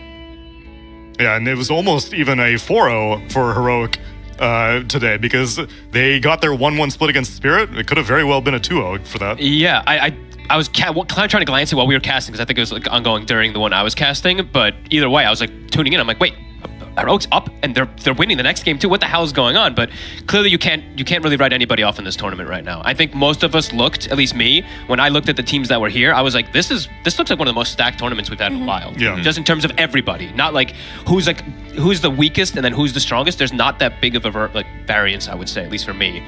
I think it's a little bit about DPC dying. Like, now that we have qualifiers again, it's like the teams that make it to the tournaments are the teams that win the qualifiers in a lot of cases. So you really get the cream of the crop, and these teams don't have to play like a whole DPC season just to qualify for Div 1 and then have a little run. You're going to get the really good teams. Also, keep in mind, group stage day one, a lot of teams happen to be slow starters or need a little bit more time than others. So while it is indicative of what's going to happen next, it doesn't tell the whole story at all. This is also a much more tightly curated list of teams, because we were looking in previous majors, we would bring 18 teams to beginning of a group stage, 2 groups of 9. Here, it's 12 teams, 2 groups of 6, which means that everyone's a killer. There's no free wins, per se. It also means that our group stage is a little bit shorter, but it also means that we have to get through 3 different streams to take a look at it. So let's see what's on the docket for tomorrow in group stage, day number 2. On the Ember stream, they'll be starting things off with Falcons against G2IG, followed by Shopify Rebellion against BetBoom Team. Tundra will be starting Group B against Heroic, which I actually don't know. You got a favorite for that one, Fog? Who knows anymore? Honestly, we had a PL win. K1 after PL? No one plays this hero. Hector busted like out. Effie said, K1's the one who would ask for it, and then he's going to have to prove his mettle against OG at the end of the day. Meanwhile, on the Storm stream, it's going to be Liquid taking on a Shopify Rebellion at the beginning, followed by Talon against G2IG, and then it's a Spirit doubleheader, first against Extreme Gaming, and then followed by Spirit versus Tundra. There's so much good stuff. And also, it's a Shopify and Liquid in the morning as well. Ooh, for both of them. But on our stream, on the main stream, you'll be seeing a BetBoom team versus Talon at the beginning of the day, followed by a Falcons versus Liquid, and then we get 2 scoops of Game and Gladiators, first up against OG, and then against Extreme Gaming. Effie, do you have a game in mind? I just want to watch Game and Gladiators tomorrow because this team, we know they're capable of a lot, but it feels like they haven't been able to do that much recently. And, you know, often they actually just play a lot better when they're together on LAN. Like online, they don't do as well as they usually do when they're all together. And they do have a history of sucking during the first day of group stage. So I wonder if this is just gonna be that typical recipe for them, or if they've actually just really struggled to find their footing this patch. So that's gonna be a big one, because if Game and Gladiators are good, that changes a lot of teams in their preparation and who the contenders are and how they're gonna play. And while we get to watch Gaming Gladiators,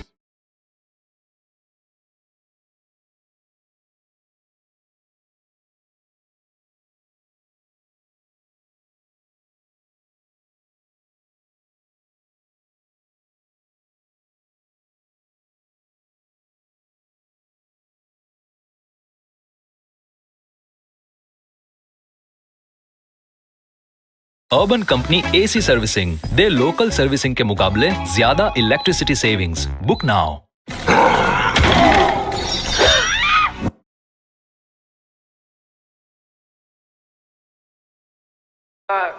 To you, my friend, don't even ask.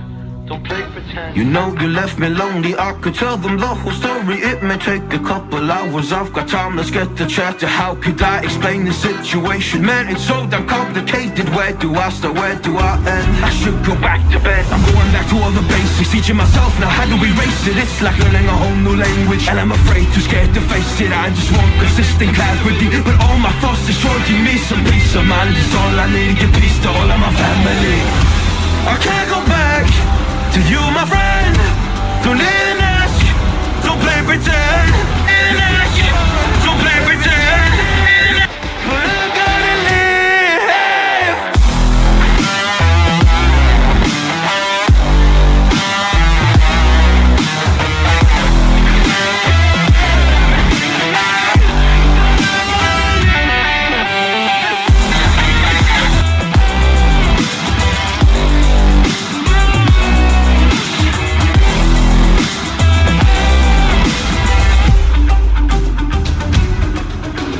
Try but can't get through to me. It's not you, yeah, it's always me. I close my heart to you, you see it opens up for nobody. It's been so hard to fall asleep. The weather always makes my nose bleed. Makes my nose bleed. It's so hard to believe that one day I'll feel peace. I want control over my life. I want that driver's seat. Yeah, it's not you that I need. You push me down when I'm weak. You were never there for me. Go pick up your keys and leave. I can't go back to you, my friend. Don't even ask, don't play pretend. You think you're everything I need, but I gotta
Hippopotomonstrous is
I've been trying to call.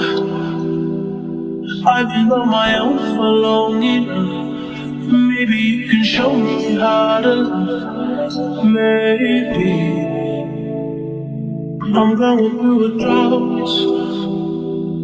You don't even have to do too much. You can turn me on with just a touch, baby.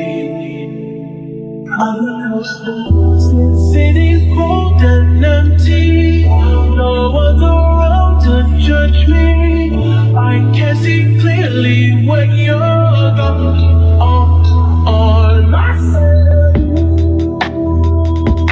I'm blinded by the lights. No, I can't sleep in it till I feel your touch.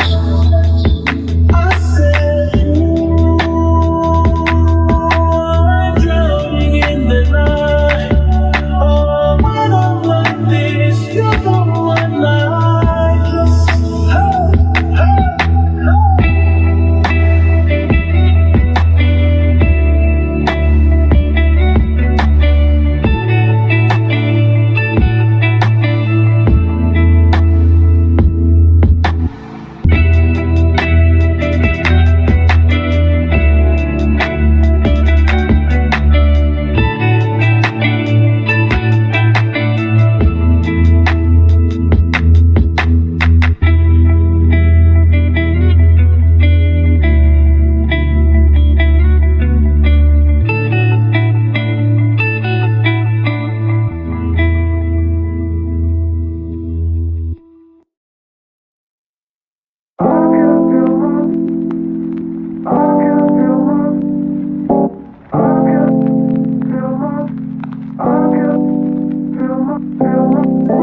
know what I'm saying? You know what I mean? Smoking and drinking, playing cards. I been need a bitch, I'm on a bitch me. Tryna find the one that can fix me. I've been dodging head in the 6 feet.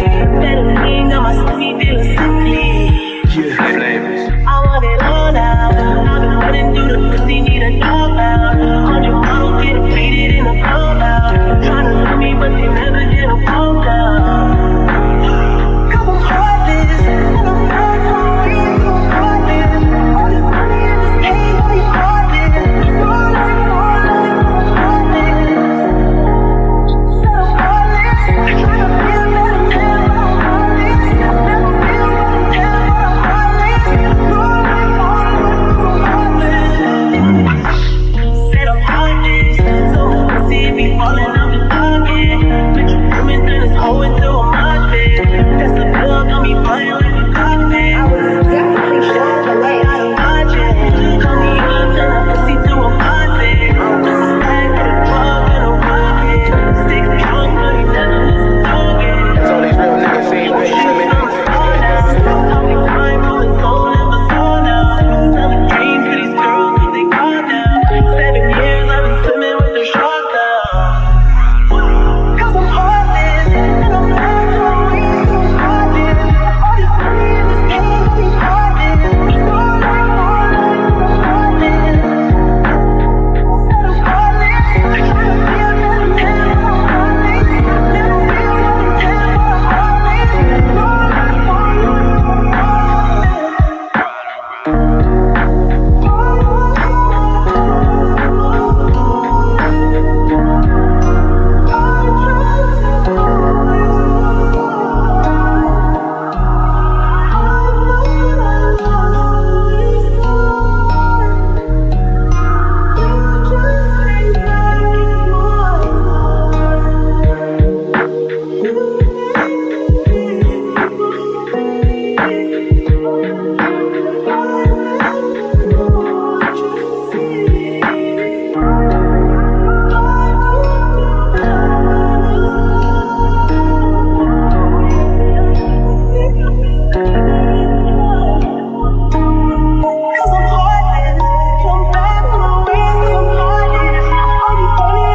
a better man, but I'm heartless. Never been a better man, but I'm heartless. More life, I'm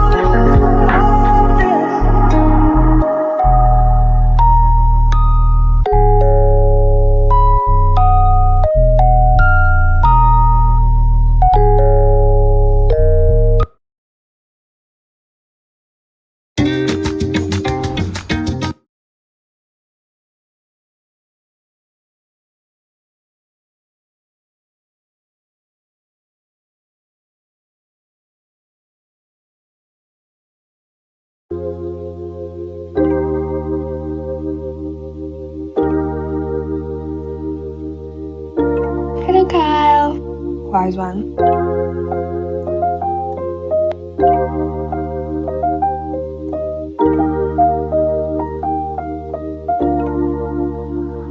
I've been trying to go. I've been on my own for long enough. Maybe you can show me how to love. Maybe I'm going through a dose. You don't even have to do too much. You can turn me on just a touch, baby.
Morning ওয়াকে যেতে চান নাকি ramp ওয়াকে?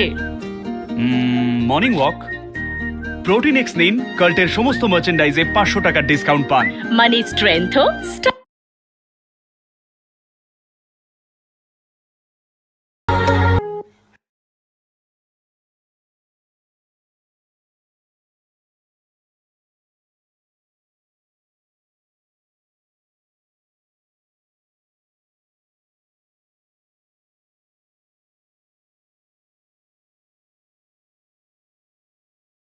जब Wakefit mattress पे चैन